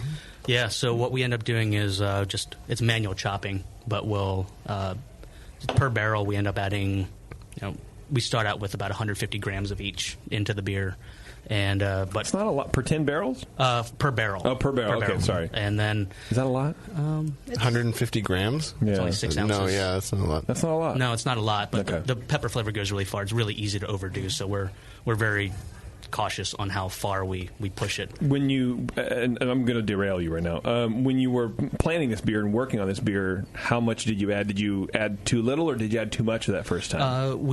We always erred on the light side. It's the same mentality as it's better to undersalt than oversalt because you can't take that salt out. Yeah. So I think we started out at about 100 grams, and then we found a sweet spot about 150. Okay. But usually it ends up being that we have to add more. So this one ends up, I think, being about 200 grams of habanero and maybe 180 grams of shishito peppers. Oh wow! Okay, I thought that was all in total. Jeez. Okay. Yep. So that's the total amount. Oh, I see. Yes. Okay. So we add a touch more to bump it up here and there. Okay. Yep. Okay. Yeah, I like the heat level. It's really nice. It's perfect. It's enjoyable. It's because you get that little prickly, but then the pale ale kind of comes, like the malt kind of comes to the rescue. Yeah, and it persists, but it lifts doesn't everything step up. It's not hot. It's not Like a little bit on the back, like a soft palate, just a bit.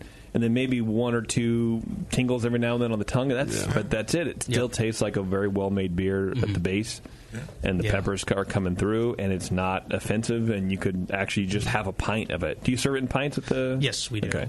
This is one of those beers. If you like pepper beers, they're fine. Like people love it. This is the one beer that people always try to say, well, when's the 2-pepper coming back on tap? When's that coming back on tap? And what brewery have we ever had in here that have said customers are demanding our pepper beer? That's pretty rare. No fucking nobody. Usually they're too hot. They're too hot. Yeah. Well, I think it was a lot of like the IBU wars of like the early 2000s, right? Where how many IBUs can we cram? Like I have my IBU swinging right now. You know what I mean? And which would be a good which would be a good IPA. Low-hanging IBUs. Yeah, there you go.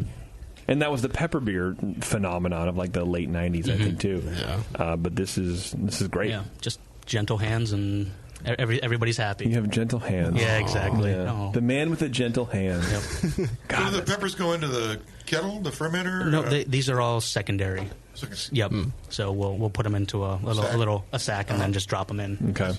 Like at the tail end of ferment? No, after it's done fermenting. So we can actually take our base beer and just pull off some on the side and then add the peppers in right away. Oh, that's how you do. Okay. Yep. Right. So so you have like a bright tank that you transfer your pail from or something? 30-gallon Spidell fermenter that we got from More Beer. Nice. Yeah, we're buying a lot of stuff from them. Nice.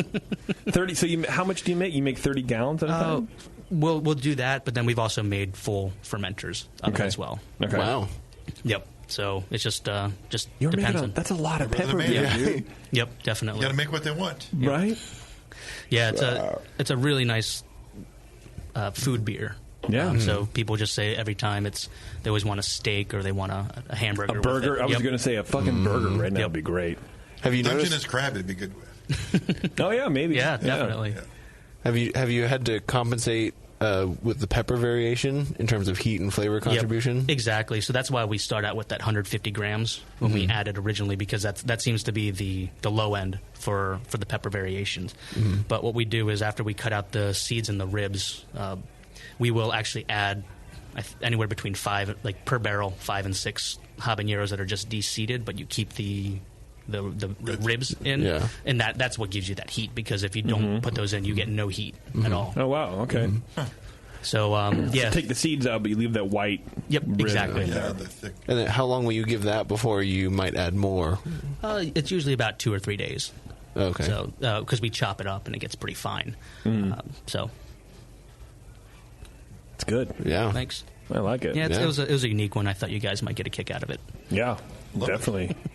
I kind of want to finish it before going on to the next one, but can we get some burgers in here? Yeah, Bev, we want burgers for dinner. No, she's shaking her head no already. How about In-N-Out? Come on. Yeah, Bev, go wait in line for In-N-Out, please, for us. Yeah, I'll be back at 10:30. Okay. That's okay. We can sit here and just talk about pepper beer until you get back. Send Sam. Sure. Send Abby. Send Abby. My Abby? No.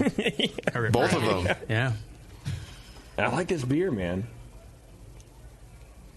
Okay, but we should move on to the next one. What's the last one? The last one is I'm drooling. is our raspberry sour. Raspberry sour. Raspberry sour. This is the one that people are. We just saw a bunch of orders come through today, but this one I think it's been poised to kind of jump, especially with the sun that's been coming out in Seattle now. Okay. But okay. Yeah, it's a blonde ale that we kettle sour and then raspberry puree. And then when do you add the peppers? The pepper seems to be persisting. Yeah. That's definitely a palate reset. Yeah, it is. That's good. To like smell the pepper beer and then smell that beer, it's like yep, super clean. How do you get it so clear after adding the puree? It drops clear. I don't know. Huh. Yeah, I don't know how it happens, but yeah, time, temperature, and tenderness. And gravity. Yeah, did tender hands. Smooth hands Barry over That's here. Right. Yeah. He even gets the pectins to settle out. Yep. Calm down, pectins. Yeah. Barry's here. Don't worry. Got these hands right here. How long have you been making this beer? We started it, I think, last year. Just kind of playing around. We wanted to get a sour beer on, and obviously, being a small brewery, we don't have a lot of extra ability to have our own separate equipment for a full sour project. Even though that's something that we're working on now. We actually have a couple barrels that are souring Old Wait and See style, but this one we just wanted to do it because. People were asking for it. Like, do you have a sour? Oh, but wow. the thing that my personal thought about kettle sours is they're nice, but they can be a little one-dimensional. I've heard that before too. Yep. Yeah, but it's so a common complaint. then we wanted to add something else into it. So raspberry seemed to be a nice complement. So it almost has that tartness of unripe raspberry. That's great. Very nice. Yeah. So when you kettle sour, what do you do for that? We have a proprietary yeast blend or lactobacillus blend that we don't really go by. It's actually Nancy's yogurt and Good Belly probiotics. Okay. You get that at the Asian supermarket also? Yeah, it's been 5,000 years. I get that at Fred Meyer. Okay. So you get a lot of lactobacillus from the yogurt, but there's other cultures in there that I think add a distinct tang to it. Yes. Okay. Like for better or for lack of a better term, a little yogurty tang, but it's not overpowering. Like a Greek yogurt thing, almost yes. too. Yeah. Yep. Yeah. So that clean, like crisp tartness. Yep. Exactly. If that's a descriptor. Is it pretty consistent? I mean, if you use yeah. This is we just got another batch of this done last week, and it turns out pretty well, and it's much cheaper than buying a pitch of lactobacillus from other people. So it works out well. Does it take overnight? How long do you let it sour for in the kettle? 2 days. Okay. Overnight, usually it'll drop to about 3.4, but then we'll wait another day, and it usually the pH drops to about 3.3. Mm-hmm. So what do you do? So you make the wort, and then you put it in the kettle. Well, it's in the kettle, and then what? Then we will heat it up to 180 degrees just to pasteurize it. We actually started just bringing it up to a boil just so that we knew that it was everything in there was dead. At least 180. Yeah, Okay. at least 180. Okay. And then we just chill it in the kettle, whirlpool it through our plate chiller. Okay. And then once it reaches about 115 degrees, we'll pitch in the yogurt and the Good Belly. So you just scrape the yogurt in, like from the container? Yep. Okay. Just dump it. Still in the kettle? Yes, it's still in the kettle. Yeah, like CO2 top it? Or, I forgot about that. We purge the kettle lies. out. The lies already. Yeah. Finally comes out. Lost the flu or something? Fucking Barry. How do you keep the CO2 ahead on top? Smooth hands, Barry. So we'll purge it out. So we give it a good 10-minute purge from the bottom, one of the outlets of the kettle. So we'll just run CO2 in there, let it purge out for 5 or 10 Through minutes. the wort and just let it come up. Yes. Okay. Well, so we'll purge it before we fill it, but even as we're filling, after it's full of wort, we'll still bubble CO2 through. So we do that pretty regularly. Okay. And then keep a positive pressure so that there's no. We'll actually stop, but our kettle seals. It seals pretty much. fine. We have a vent that goes out, but the vent stack is pretty high up, so we're not overly concerned about that. Okay. Too much mixing About air coming in or exactly. whatever. Okay. Yep. All right. Yeah. Great. Yep. That's neat, man. Okay, so then you're just dumping this shit in. You're not doing anything special. Dump Yogurt. it, mix it. Yep. I feel like we've mentioned this before, but I don't know. Maybe not. breweries adding yogurt or probiotic pills. That's common. Very common. Yeah, that's common. Yeah, there was a paper I saw from one of the CBCs, I believe, and I believe it was work between Y East and Breakside. So they talked about that originally, so that's where we got that idea from. Yeah, I've heard of breweries buying a bunch of capsules and just breaking them apart and sprinkling the powder into the kettle. Yeah, dude, I had to take those probiotics after coming back from Hawaii. I don't know if you know I went to Hawaii. Oh, that time? Last year, yeah. Yeah. Because I got fucking sick, dude, and I had the shits. And Too much poo-poo, yes. whatever that is. Yeah, too much fucking poi, I don't know, whatever. Poi? But, and I was looking, I was like, lactobacillus, oh yeah, you should buy it. People should make beers with them. Apparently people have been, and apparently I've been talking to them. Yeah, but you had a good idea. Well, if you drink a lot of sour beer, you're going to get inherently going to get probiotics. Yeah, part of the deal. Yeah, you're drinking it. If you had a sour at the Rare Barrel, you would have had your probiotics. That's true. I should have been drinking more sour beers. But I like the addition of the raspberries because, I think some of that tannin kind of comes in, gives a little base. Yep. And the color, too. Yeah. It's great. Pink. It looks like a chick beer. Well, and raspberries help add... Wow, Whoa. tasty. Jeez. Hey, it's the man show. Let's ask Bevo if she likes it. Yeah. Is this a chick beer, Bev? She doesn't even have her headphones on. She doesn't work half But the she time. glared. I have The my Target headphones- website doesn't I need... hear everything you're saying. My headphones are turned up. They're just not on my head because they hurt my ears. Oh, my why? earrings. We take earrings. They stab me in the neck. Well, we're asking if this is a chick beer. Or it could be enjoyed by any sex. It's probably enjoyed by any sex. Okay. We got Bev to say sex on the air, by the way. Yeah, she enjoys any sex. That's what I heard. We're just going to edit this together to some weird, I enjoy sex. She said it. Yeah, that was Bev. Fucking smooth hands Bev. Give Sam too much credit. Smooth hands, Beth. Yeah. Stop it. She never said that. No one's ever said that. No. Have you seen her Literally hands? no one. Yeah. More callous than mine. Well, Barry, this is a good beer, dude. I like it. Thanks. And this is, I imagine, well received as well. Yep. Yeah, definitely. Yeah. As soon as the sun comes out, it's people. Sun's out, sour's out. Exactly. Right? It just leaps to number one, selling in the tasting room. That's cool. Even over the If IPA. you ever Yeah. want to can a beer, get one of those people with their canning thing show up, can that beer. Yeah, for sure. Yep. Yeah, we've gotten a lot of requests for bottling too, but those bottlings. 22-ounce bottles. Well, It's a pain in the ass, dude. I hear you made a 4-head filler. Yes, we did. What's the ABV on this guy? That one runs, I think, 5.5 as well. 5.4, Okay. 5.5. See, I wouldn't have guessed that. I would 3, maybe 4. And do you just finish out with your typical ale yeast that you use for everything else? Yep, just USO5. That's what we use. Jippy, now you can go back to the jalapeno beer. I'm smelling right now, dude. It's so good when you come back. You're starting over again. It's great. Wait, it's even better when it comes back? Where is it? It says 2P on it. 2P. If I just smelling it. Is that it? Yeah, smell that for me. Yeah. Smell this wiener shaped bottle. Get your nose right in there. Yep, that's it. It wasn't, and then it was. Look, I'm a very conflicted individual. Well, we know. Pepper beer. Yeah, it's a good pepper beer. Pepper beer after the sour. It's it oddly enough it focuses other flavors that I didn't notice beforehand. Yeah, the sour it's different. The pH of the kettle beer, resets the palate. Try it. Take a sip of the sour beer, right, or the yogurt beer, whatever you want to call it, and then take a sip of the fucking pepper beer. It's different. It is different than going from the IPA to the pepper beer. Yeah, well, that's true. It's different it's like a little dimension there, like more green, more the skin pulp comes through. Yeah, it's interesting. Yep, and I really like the base beer for the 2 pepper because we started putzing around with Victory Malt, but that stuff is incredible. Oh, okay. I really like that stuff. It has a really, really nice finish and a lot of character to it. So I think and I just got some on my palate there. But did you say that the base beer for the pepper beer is just your pale ale? Yeah, we call it it's like a hoppy pale.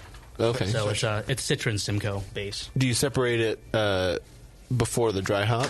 No, no. I think the hop character is it supports the flavor of the peppers because of, especially with the habanero the habanero because of the citrusy qualities that has. So with the Citron Simcoe, I think they work really nice together. Yeah. There's my burp. There's my pepper beer. I agree. They sound really nice together. You know what? Speaking of spice, Barry. Ooh.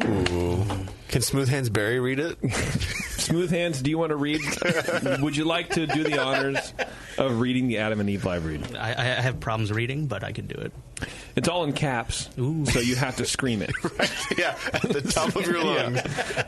You don't have to read it. I can read it. Would you like to? I could. You could. I want I'm feeling some peer pressure on me. No, okay. Then it's totally fine. It's just if you've dreamt of reading it one time. Right. Otherwise. Some people do dream of it. Right. And your hands I know are that real you're smooth. A listener, You know, like you I got want to to know. practice. You've heard it many times. But it's fine. Well, I'll just do it. Let's let clumsy voice Jason read it. Yeah. Hold on, let me drink some pepper beer. Why? Who am I? What am I saying? Spice up your voice right a little now? bit. Yeah. God, imagine if Doc was here. He'd be like eating his Zantac pills or whatever. Zantac? The spicy, the regurgitation. He has a pill for everything: lactose, heat, boners. You set it up there. Air. Yeah, enthusiasm. Lots of powder, but Staying it's awake. fine. It's the same. Okay. Adam and Eve is determined to help you spice things up in the bedroom, and they're backing up that promise. Check this out. Go to adamandeve.com and you'll get 50% off almost any item when you enter offer code BNARMY at checkout. Now, backed by popular demand, for a limited time only, you'll also get a free Big O kit, Barry. And who doesn't love the Big O? What's that? We don't know. He doesn't know. That's the thing. I don't know either, but I play along with everybody. Oh, I get it. Yeah. Oh, it's so great. I love it. Yeah. I would... I like Cheerios. I would ask my wife, but she doesn't know either. Adam and Eve's... It's been years. Yeah. You all right, Beth? Know how to fake it. You good? Yeah. Her last boyfriend apparently is really good at it. Adam and Eve's Big O kit includes their exclusive Climax gel and a mini vibrator. So now you don't. Yeah, well, that's good. That double helps, D that batteries. helps the comparison. Double D batteries are Yeah. really expensive. So the mini one's just like watch battery size, I'm sure. So you can save on batteries. Oh, I thought it's so. By the time I show up, she's impressed.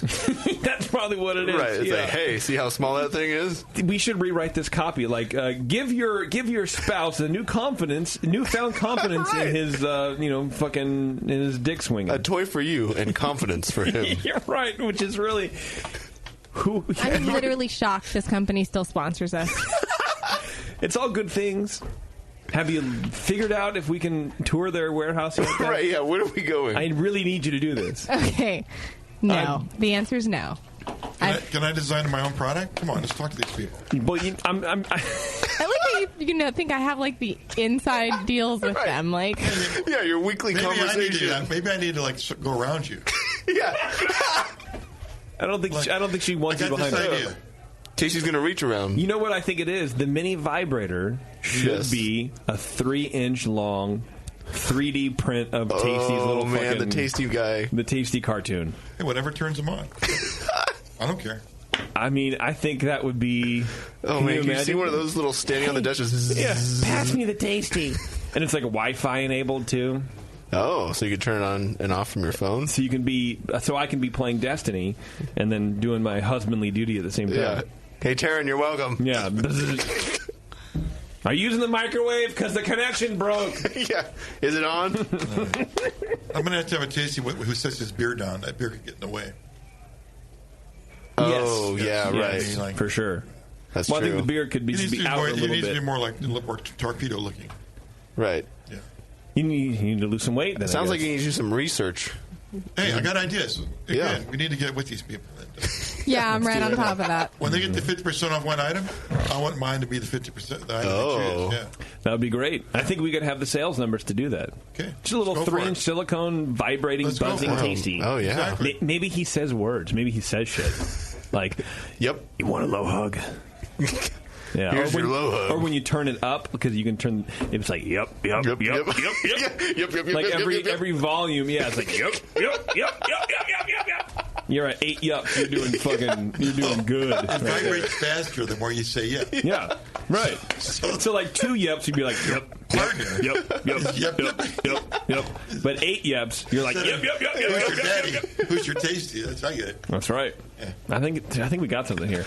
Adam and Eve's Big O Kit does not include a mini Tasty, but it does include their exclusive Climax gel and a mini vibrator. We've covered that. So now you've got a new way to get her off of you, I guess. And get back to what matters most: video games. Destiny. What girl wouldn't love that? I wonder.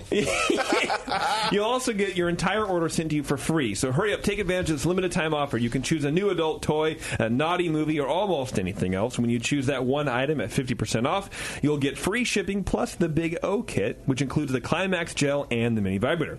You won't find this deal anywhere else on the Brewing Network. Just use offer code BNARMY at checkout. That's BNARMY. You guys know that because you type it in Twitter all the time. AdamandEve.com, BNARMY. Use that at checkout. Get your Johns on, girl.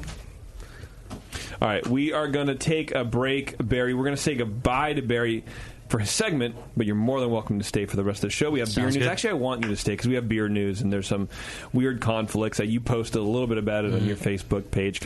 And I like news. We're cyber friends. Yeah, we are. But not real friends. No, not at all. I'm having a hard time not taking a swing at him, to be completely honest with you. Good thing there's a big table in between you two. I got a long reach.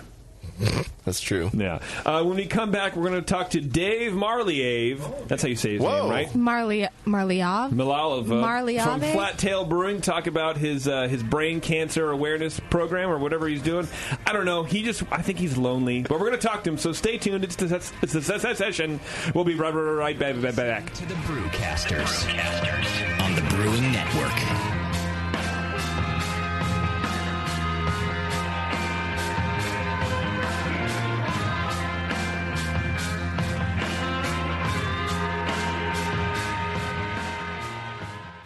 Since 1979, Williams Brewing has offered the finest equipment and freshest ingredients and the best customer service in the business. Check out their brand new patent-pending mash and boil 110-volt electric mashing and boiling unit. This compact all-stainless unit lets you mash, sparge, and boil just about anywhere that has a 110-volt plug. Double-wall construction adds to efficiency and safety, and a precise thermostat keeps temperatures where you want them. Unlike insulated buckets and converted coolers, multiple temperature rest mashing is easy to do, all for under $300. They also feature the Mark II work pump, a magnetic drive high-temperature pump that does the work of pumps that cost twice as much, as well as exclusive Brewer's Edge regulators and quality Keg King kegs and disconnects. Check them out today at williamsbrewing.com to brews their vast selection. With over 20 years of experience making world-class craft beer and more than 100 gold medals in international competitions, Moylan's Brewing Company is not just a pretty face in craft beer. Just ask Brendan Moylan. What do we got here?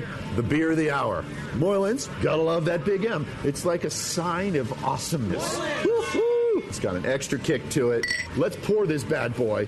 Oh, yeah. Oh, Moylan's. The end of the night when the kids are finally in bed, the wife's in bed, nobody's bothering your ass anymore. That's Moylan's time. Moylan's is for you. Yeah. It's to help you out. Yeah. It helps me out. What? Well, because it's freaking awesome. Northern California brewed. It's brewed with love. With love? Oh, yeah. Tremendous. And it's always best where? Moylan's. You gotta try it on tap at Moylan's in Novato. They're friggin' awesome. Not only because I own the brewery, because I love the beer. Cheers. Boom. Kilt Lifter Scotch Ale takes big beers to a whole new level with rich malt balanced perfectly with delicate hops, and now comes in 4-pack tall boy cans so you can take the party on the go. Or come to the brewery, take a tour, and try any of Moylan's fresh creations right from the source. Check them out at moylans.com.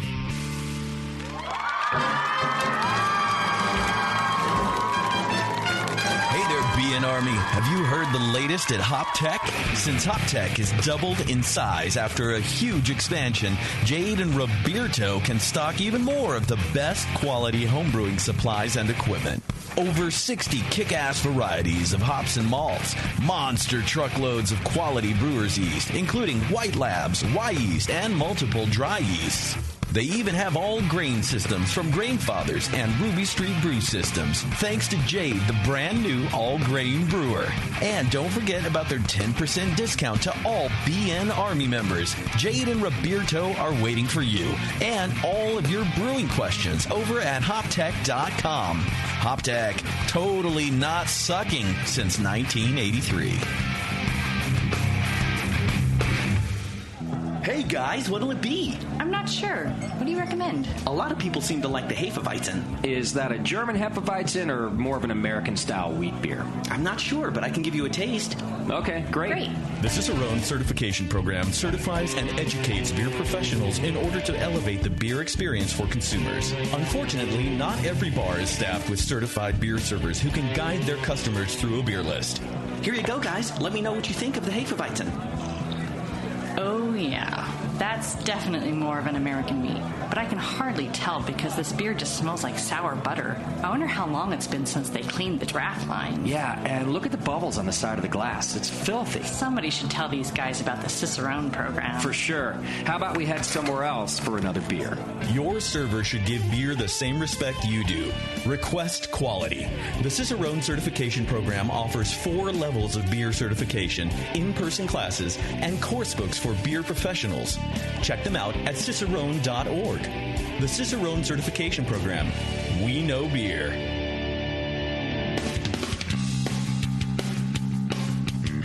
Hey, my brewing brothers and sisters. This is Jamel Zainashev, and I want to tell you about Heretic Evil Twin.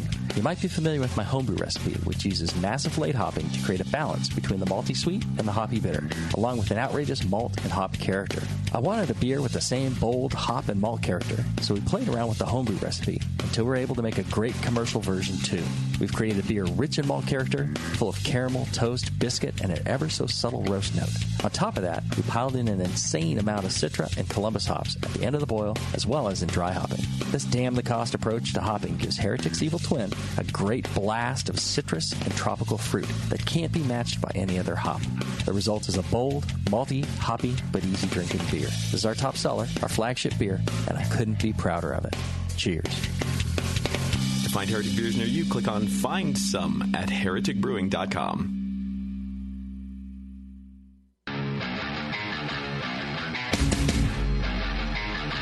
Hey, motherfuckers, this is Doug from fucking Society. You're listening to the session on the fucking Brewing Network. Fuck you.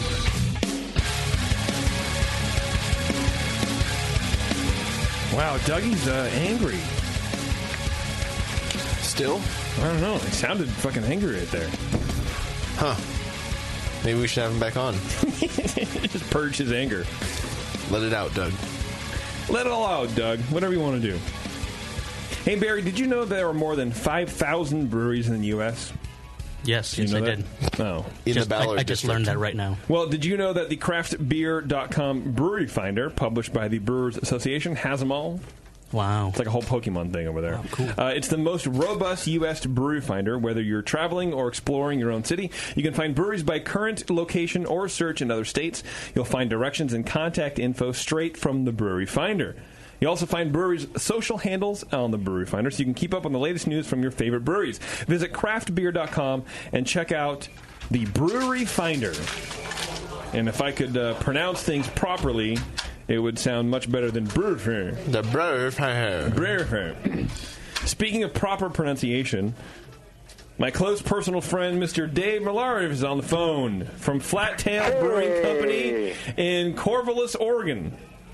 Yeah, God, I just hate you every time I hear your voice, JP. Every little more. Every more, huh? Every more. It's been a long day. Fuck you. Good one, Dave. How you doing, buddy? You sound terrible. Oh, I'm just living the dream. Well, yeah, it is me. After all, that hasn't changed. So that's true. I don't want it to change, to be honest with you. Every morning I wake up and it's like, maybe today I'm not going to be me, and then I am. And then you go, oh shit, and then you reach for the cyanide. There's always tomorrow. Well, clearly not yet. So a couple of weeks ago, or probably longer than that, you went on a bike ride because you have cancer or something. What did you do? Remind me. That one's next year. Okay. Okay, good. You have it scheduled already? So I did a little motorcycle marathon for the National Brain Tumor Society, and it went awesome. And you guys have been awesome enough to let me give a shout-out to our sponsors that helped us make it so amazingly successful in our first year.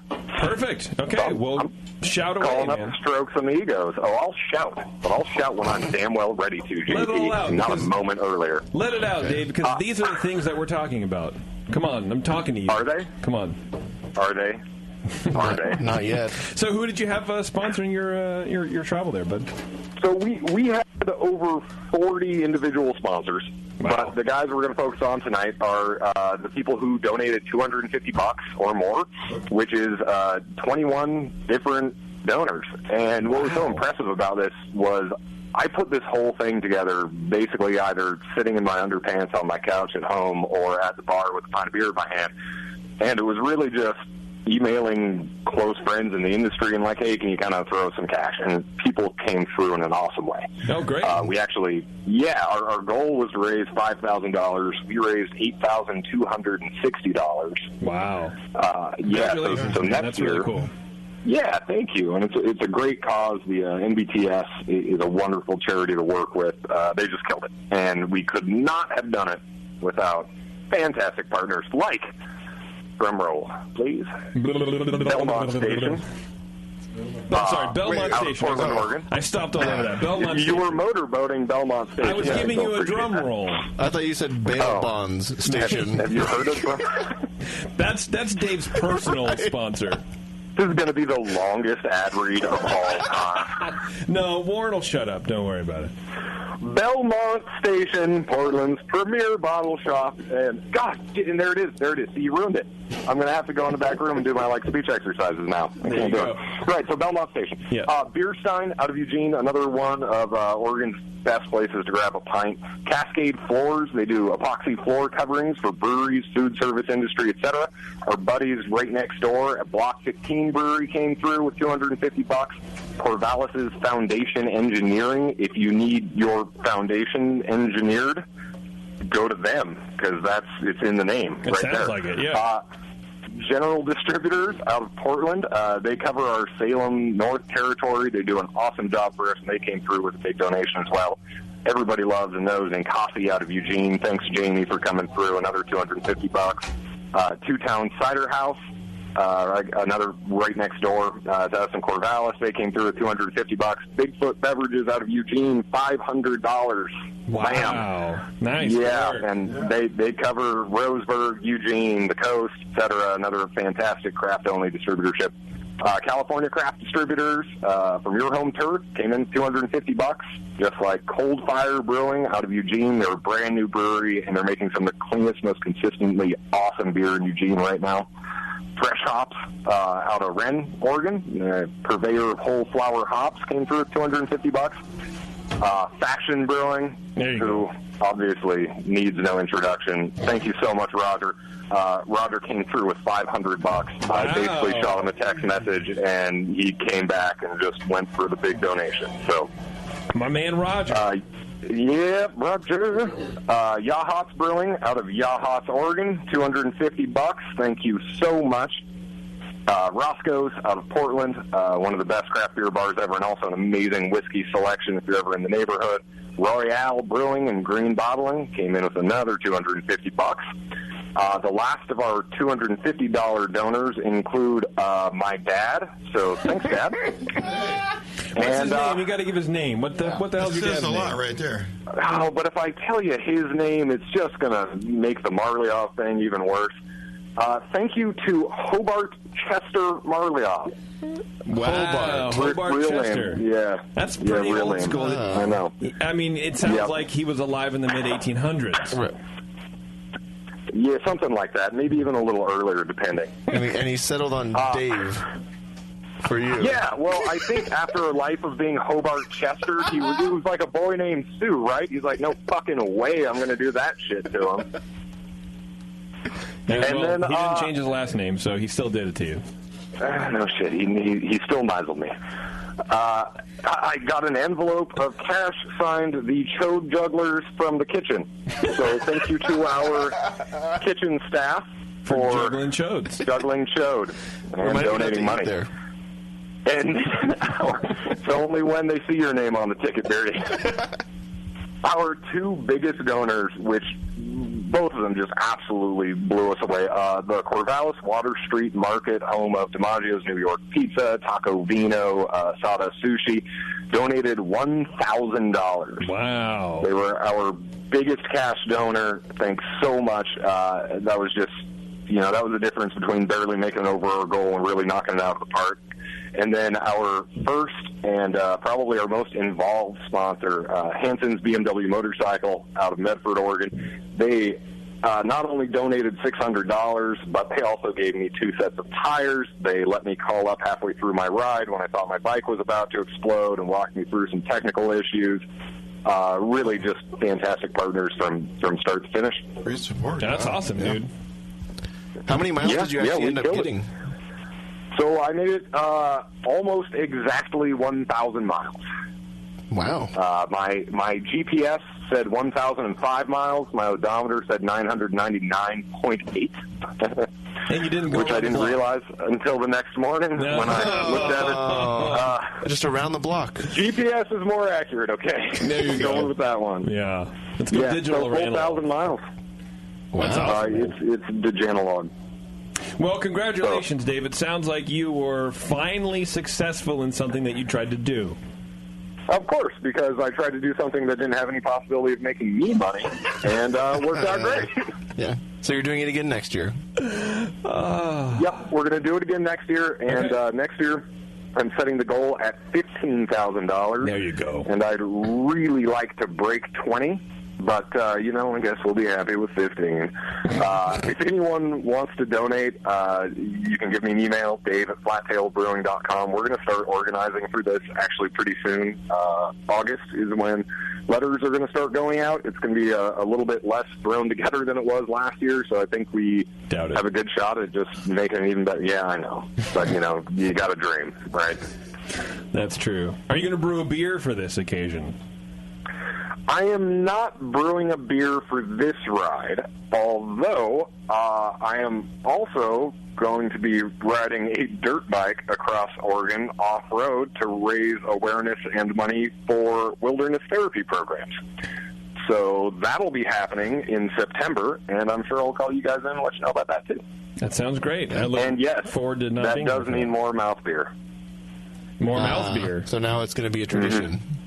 Great. I'll bring a poncho for Bevo on the mixer table. Yeah, thanks. Please do. Well, no, in all seriousness, Dave, thank you very much for doing this project and taking this on and helping to raise awareness and more importantly, helping raise money for a really good cause. So I appreciate that. And thank you guys, by the way, because being able to tell folks that, we can kind of yak their name on the Brewing Network has a big impact, and there were a lot of people that maybe wouldn't have donated otherwise without knowing that they'd get that little marketing cookie at the end, and it's just awesome to know that you guys are there to do that, and, no hesitation at all, just jumped on it. So thank you guys so much, too. Yeah, of course, man. Anytime we can essentially do nothing and still get praised, we're into it. Just like in bed, right? Pretty much, yeah. That's why we were talking about just the Bluetooth vibrators. So you can be in one room. It all works out great. Everyone wins. I mean, then Emma would never have to see me. Right. That's what I'm saying. See, you get me. I gotta get on that. Unintended. All right, Dave, we'll let you go, man. But again, congratulations on the big win and surviving the ride and all that kind of fun stuff, man. It sounds Hell yeah. Thanks, guys. All right, homie. We'll see you, dude. Suck it, JP. I'm full. Oh, well. Well, it's not I'll go easy. Guys, All right. it's gross. Stop it. Are we on the air right now? That sucks. All right, Dave, get out of here. Later. Oh, hey, Dave. Dave. Damn it. Oh, he hung up on you. I wanted to fuck with him. Too late. Didn't work. Well, you can fuck with him better if he's not answering back. Well, that's true. Just unload on him. I wanted to hang up on him, though. I wanted to go, oh, wait, hey, Dave, hold on. And he'll go, yeah, what's up? And then I wanted to hang up on him. Oh, he wanted to get the upper hand. Yeah, I want to do that whole thing. What are we drinking right now, by the way? Barry. Oh, this is our peanut butter porter. Peanut butter porter. Yeah, it's our imperial porter that we do with PB2. With what? How do you introduce PB2. the peanut butter? It's powdered peanut butter that's centrifuged to remove all the oil. Okay. So, just the proteins? No, just oil. So it's all just oil. Yep, just the oil. So that all the remaining stuff goes into a jar, and then we throw that into a beer. Huh? Tastes like fucking peanut butter. Yeah. Adam's peanut butter, not like Jif. Right. Yes. Right. But that's how we describe it. Some people think expect it to taste like a peanut butter cup, but what if you're allergic to peanut butter? Are you allergic to peanuts? I am. Oh, you shouldn't. Whoops. No, I've had it. I've never had a peanut beer that had any sort of allergic reactions whatsoever. Yep. Okay. So, I've had sips since you told me. Yep. So we noted on the board. So if anybody that's allergic to peanuts looks at it and they say, "I want the peanut butter porter," they take nuts. Yeah. So the board in Seattle really helps Tasty here. Yes. Yes. Yeah. It doesn't have the flavor. You get it now. For whatever I'm allergic to in peanut butter, that's not in there. Got it. It's really cool.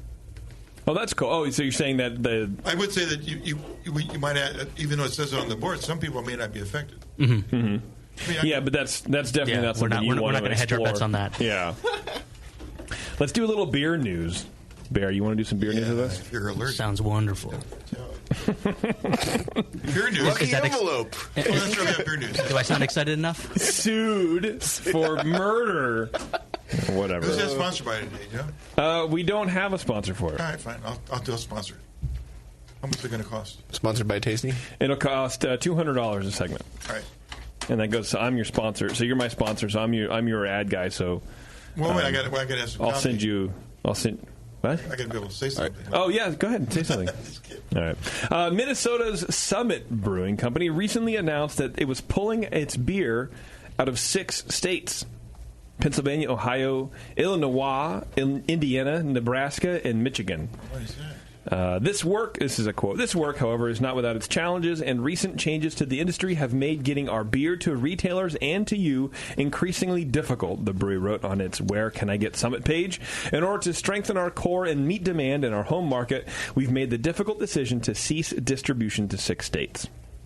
The Summit spokesperson declined to comment on the move. Summit's beer remains available in Minnesota, Iowa, Wisconsin, North Dakota, and South Dakota. Last year, the St. Paul-based beer company pulled out of Missouri, Kansas, Arkansas, and Kentucky. It has also ceased shipments to Florida, New Jersey, and Texas. That is a giant withdrawal. Yeah. So 6 this year, 1, 2, 3, 4, 5, 6, 7 last year. According to a Minneapolis Star-Tribune profile last year, Summit's 2015 revenue was nearly $30 million from the sale of 129,000 barrels of beer.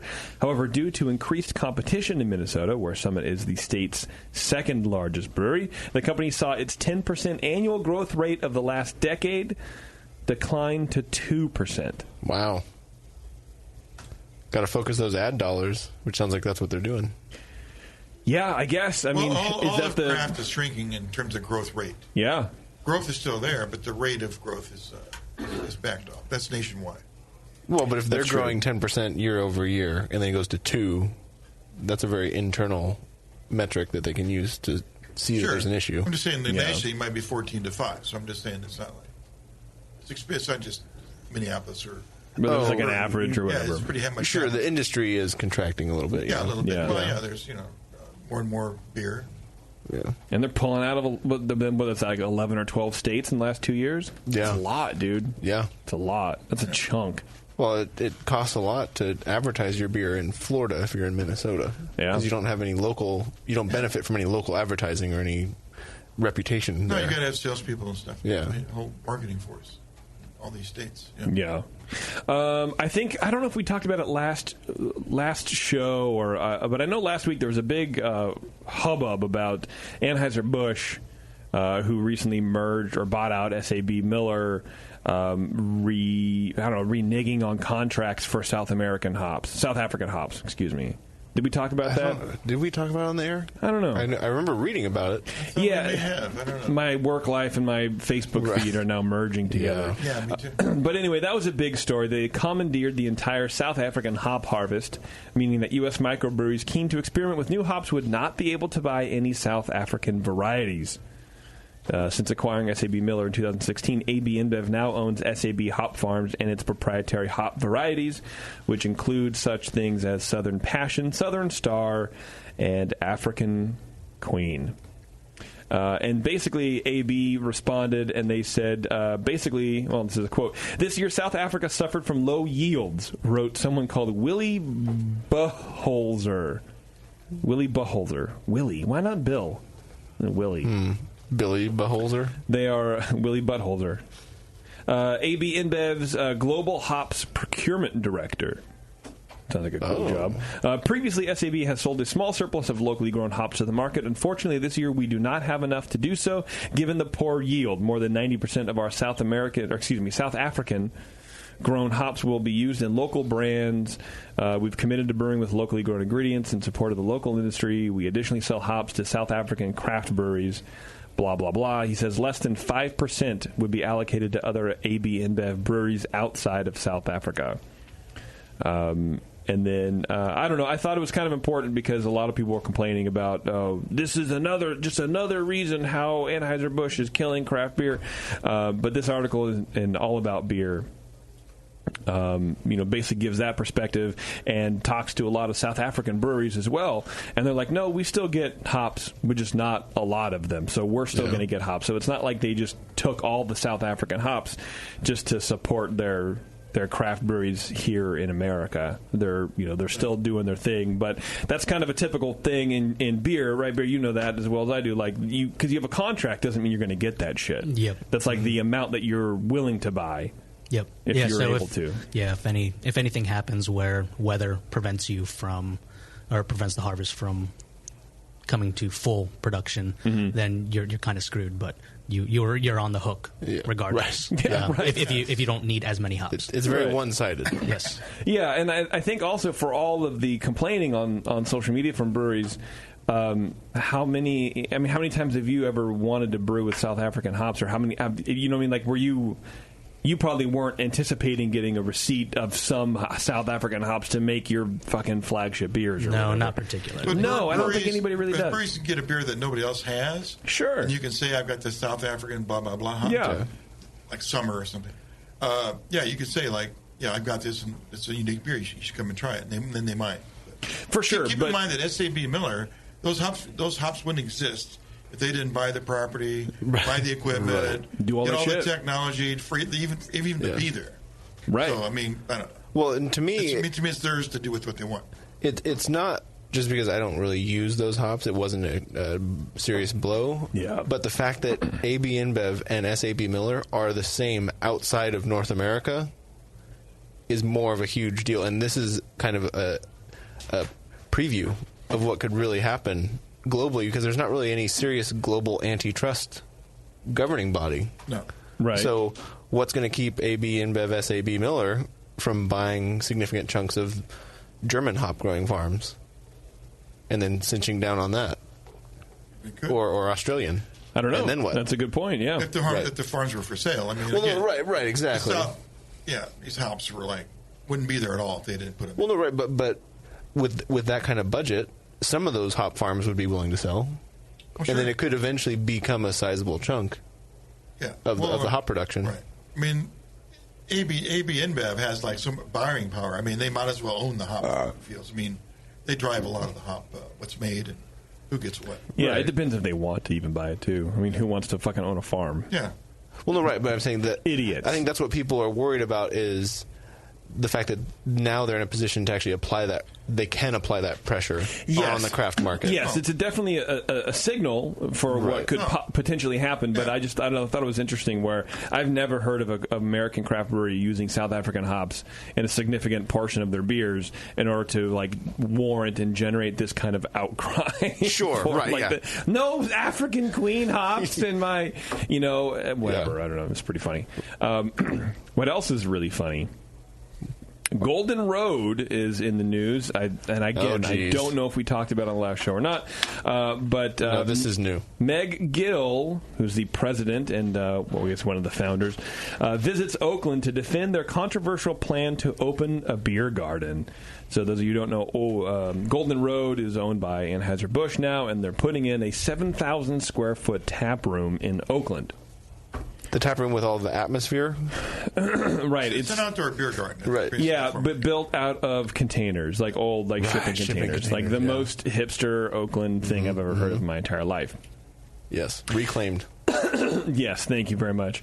Apparently, Gill was there. They're on 40th Street.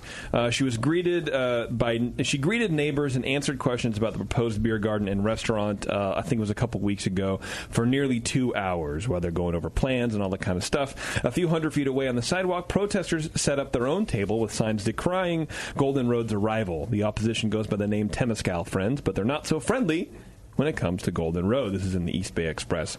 In fact, they don't even refer to the brewery by its name. They call it an Anheuser-Busch InBev business, which I think is hilarious. They don't even say Golden Road. They just say, an Anheuser-Busch InBev business, which, again, is pretty Oakland. For the past months, activists have lobbied fellow neighbors and city leaders to stop Golden Road from building an outdoor beer garden in their proverbial backyard. Some might describe their concerns, noise, parking, traffic, drunks, as run-of-the-mill not in my backyard worries, but a major reason they oppose the beer garden is because it'll be owned by AB InBev. This is a quote from one of the activists. She says, all the businesses on 40th Street are locally owned except the car wash across the street. The other business, why would you include... Just leave that out. It's weird that she knows that. That's also very weird. The other businesses, the owners live in the community, and they want to be the good neighbors. Her implication being that AB InBev doesn't care about Oakland. But Meg Gill, who sat down for an interview with the East Bay Express last week, rejects the idea that Golden Road won't be a positive addition to the neighborhood. She explained, and don't get me wrong, this is going to culminate in some of the best quotes in the fucking beer buyout industry I've ever heard in my entire life. So It's not just like we're railing on Golden Road, but it's how fucking just tone deaf this chick is. This millionaire. Do you think some of it was given to her, some of the talking points, or was she coming up with this on her own? That's what I wonder. I would probably assume so, but you be the judge when I'll figure this out. She says. She rejects the idea that Golden Road won't be a positive addition to the neighborhood. She explained how she used to work in the Bay Area at Speakeasy and was an active member in the regional beer scene before moving to Los Angeles. She says, quote, I've always wanted to come back. I've always wanted to do something creative, but small, and be able to give our brewers a little playground to do that in. We're not trying to do anything more than that here in Oakland, Gill assured. She just wanted to give them a little playground. Just a little... The benevolent master wants to give her brewers a little playground to play in. Just a little playground. I always wanted to do something small. Apparently. So I made this giant brewery. Yes. And then sold it to the world's largest corporation. Right. The beer mogul, named by Forbes magazine in 2014 as one of the 30 most promising entrepreneurs under age 30 in the country, spurns the idea that Golden Road, because it is owned by AB InBev, is a fake craft brewery. She doesn't agree with that. She doesn't think that they're fake.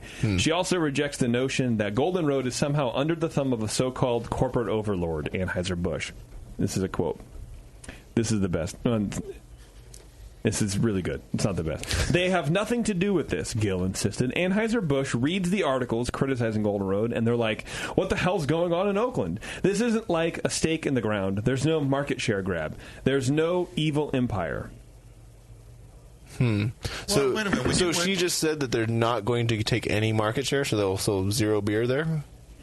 Apparently, there's no market share grab. So, because part of the issue is that the other breweries in the area and the other bars in the area, this is a foothold for AB now to start putting their other shit in Oakland and start pressuring through the weird various sales tactics to only push AB brand. So now all the other bars are going to be only stocking 10 Barrel and Wicked Weed and all this kind of other shit and forego the actual local community that Oakland is very much about. And once they have that local presence where it appears like it's a brew pub, there's literally nothing that will prevent them from the next day having Golden Road in 1,000 bars in the Bay Area. Yeah, she has no idea what she's talking about. Let's see. She says, this is just kind of B-roll, I guess. Under the Blue Papa tent, Gil pointed out architectural designs and renderings of her proposed 7,000-square-foot Golden Road beer garden. The drawings revealed a blue, yellow, and fuchsia color scheme. What? With a large, vibrant Golden Road sign at the entrance and depicted ample outdoor seating, complete with fire pits and open spaces for games like oversized Jenga. Great. Cool. Yeah, 2013 call. They want their fucking patio games back. More than a dozen residents hovered around Gil and a project manager while asking questions, prying to learn more. Why should Oakland welcome AB into the community? During an interview last Wednesday, Gil was unequivocal that Golden Road is its own entity. This is where the good shit comes. Not an AB InBev pawn aiming to take out East Bay breweries and beer businesses. In fact, she suggested more than once that Golden Road wasn't even really associated with Anheuser-Busch, even telling a group of residents on Wednesday that, quote, non-factual opinion columns, unquote, are trying to paint Golden Road as part of Anheuser-Busch, and that such reports were, her words, quote, fake news. It was just so Kellyanne. Right? Yeah. So, opinion columns, non-factual opinion columns, suggesting that AB InBev and Golden Road are the same company are fake news. That's fake news. She's tone deaf. She has no idea what she's talking about. Gil's adoptive Trump vernacular aside, it's no secret that Golden Road's arrival has been contentious precisely because of its association with AB. Blah, blah, blah, blah, blah, blah. See, the problem with that statement is it's legally true, but they're not the same company. No, they're not. I mean, I'm paraphrasing that. That's not what she says. But non-factual opinion columns, linking them together. No, right, yeah. That is not fake. Right. That is. Oh, totally. They are owned, yeah. Let's see. There's a couple of really good quotes here. Gil says she feels abused, quote unquote. That's her word. She feels abused by these type of attacks against her brewery, including what she described as unfair criticism by The Express. Quote, I think that your articles are abusive. I think that you're incredibly discriminatory against a successful businesswoman. Oh, geez. So she's hitting all the points. Sexism. Right. Yeah, right. Who has done well, partnered with a big beer company. Wait a second. I thought she wasn't partnered with anything big. She wanted to do something small, apparently. You're making it up. It's kind of hard to keep it all straight. Right. Okay. But she's also partner. She didn't sell. They're partners. They're not the same company. They're just partners. Right. Okay. And is now wanting to build in Oakland just like Rare Barrel or any of these other guys, she explained. Really? So she brought family money and local support to put this thing together? I mean, listen to this. When they go to get a loan, they go say, oh, yeah, by the way, we're owned by AB InBev. Oh, sure. And is the Rare Barrel opening a new location in Oakland? I think that you're incredibly discriminatory against a successful businesswoman who has done well, partnered with the big beer company, and is now wanting to build in Oakland just like Rare Barrel. So in that statement, which is classic fucking Anheuser-Busch bullshit, they're using other successful craft breweries in the same phrasation as their shit. Right, to make them seem even. And then in this statement, it makes it sound like the Rare Barrel is partnering with a big beer company and wanting to move to Oakland. Well, that they're just mirroring exactly what Rare Barrel is doing. And no one's complaining about Rare Barrel's success because they're guys. That's correct. They do wear dresses every now and then. I shouldn't probably have said that. But that's totally separate. That's their own personal. Their own personal lives. Jay's legs aren't very much built for. He doesn't shave them. No, it's very long dresses, long flowing things.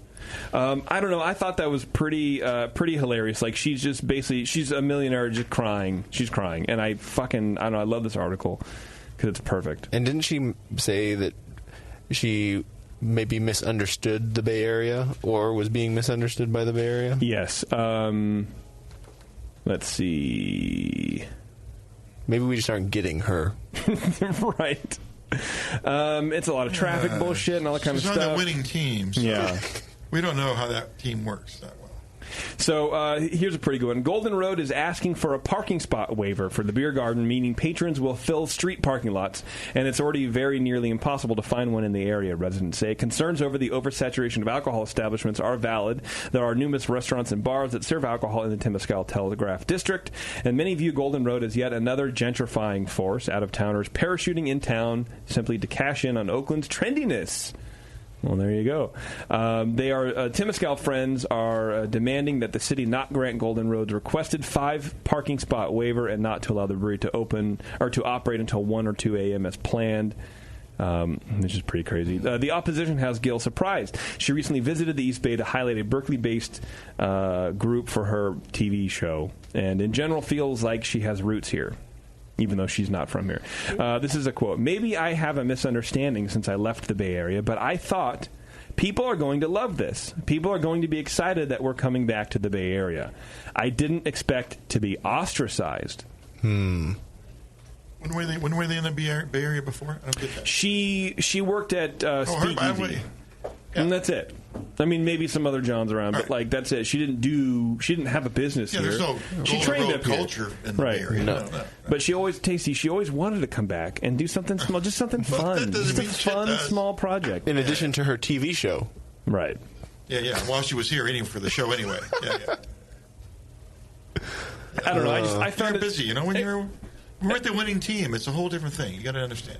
That's why she went for the deal. She wanted to be with the winning team. I found it extraordinarily tone deaf.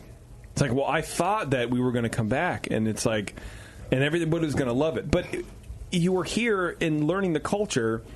Barry, you guys have a similar beer drinking culture up there. Takeover, yeah, well, like you know, you want to come back into the culture where you were kind of learning the culture up here, and you think that would be a good idea to bring international corporate money into a culture that specifically is grown out of a rejection of that. That makes no sense. No, it's a little, pretty much like you said, tone deaf. It's ludicrous. Yep. But she's playing the victim card for the 70% of the people reading that article that don't know any of the history. Right. Which is why that article Golden Road or anything else. Which is why that article is great. I skipped a lot of that. That article really goes through like laying it out. You know what I mean? And plus the weird industry rumors that it was a brewery built to be sold. Right. Yeah. Whatever. Hey, God bless. The facts are mean sometimes. They can be mean. That's true. Or fake. Here's one that's not fake, though. It might be fake. I have no idea, but I love it anyway. This is from an English website called Metro. There's a beer which gives you mystical sexual powers, apparently. And look at this. This like weird ancient drawing on land. It's this guy with a huge fucking boner. Yeah, how do I get that beer? That's their label. It's great. Watercress Warrior has been created from the seeds of superfoods like watercress. The leafy ingredient, which is rich in vitamins A, B, C, and E, but not D, because that shit's weird, as well as apparently being renowned as an aphrodisiac. A union between Dorset-based beer makers Cern Abbas Brewery and the Watercress Company. Watercress Warrior's sexual powers are no doubt increased by the famous Cern Giant, which will feature as its label logo. So Google Cern Giant, C-E-R-N-E, because that would be the greatest mid-arm tattoo in the entire universe. The guy has a giant boner and these two huge balls. Maybe not if you're at work. No, do it at work. Actually, do it. You're about to do a PowerPoint presentation. Okay. Have that as your background first, or your first slide, or end with it. Don't even look at the image. Just how about a watermark in every slide? Yeah. Great. What is that thing? Is that a boner? Oh, weird. The 180-foot tall chalk figure is an ancient symbol of fertility and is known as a pilgrimage destination for couples wishing to conceive. As well as a load of watercress seeds and hops, the beer has been made using blah, blah, blah, a bunch of water. Cern Abbas is one of the first places watercress was grown and also the location of a brilliant brewery, which we were very keen to work with, says some guy from the watercress company. There is, of course, also the famous giant, who supposedly is an ancient symbol of fertility. We thought it was the perfect face for our brew. It's a 4.5% beer. Very fruity with a peppery kick. And basically I'm talking about it because the fucking logo is a guy with the hard-on of a fucking tree trunk. It's huge, and I think it's hilarious. And the TTB allowed that? Well, it's in the UK, so I don't know if they have. The English version of the TTB, whatever the fuck that is. All right. Anyway, that's beer news.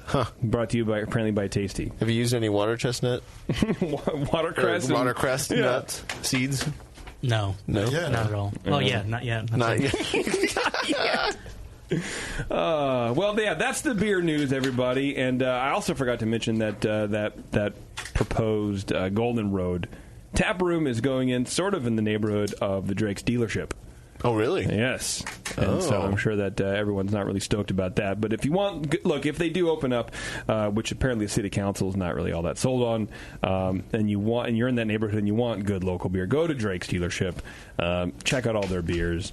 Do that. When you're in the Bay Area, drink Drake's out here because it's a good beer. They're doing some good stuff, and they've been longtime supporters of the show. And, really, it's more about just making good beer, man. That's what we're all about. And they are actually local. You know that for a fact. Yeah. Warren, what was our Twitter game, my friend? The Twitter game was looking for new topics to talk about in 2017. Okay. We've already talked about a lot, and there's been a lot of carryover from 2016. So I'm ready. I'm ready for some new things. Okay. Some new Johns. Let's talk about them. What do you got? Gosh, your backwards scrolling is really irritating. No, you push up to move the screen up. It makes sense to me. Well, yeah, but if you put your hands on the paper and slit it, it's different. Yeah, but it's a computer. There's no paper involved. Well, right.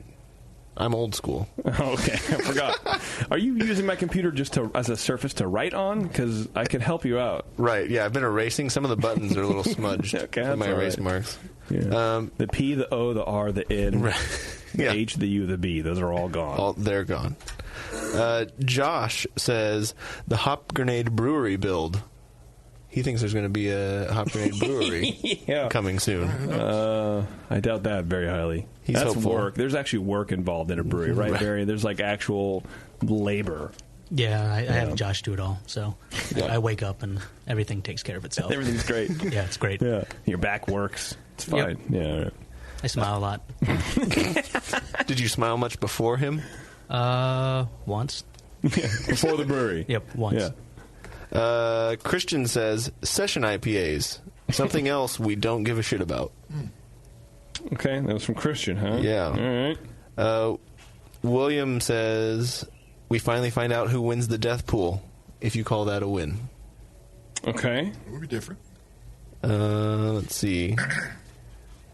Gregory says, Yelp reviews of the new Fort Collins Hop Grenade. Yeah, we've never read Yelp reviews. No, well, we did one because, we did? Yeah, because Justin was offended somehow that someone wanted ice. Yeah. Like, it's the most unreasonable request to make at a restaurant.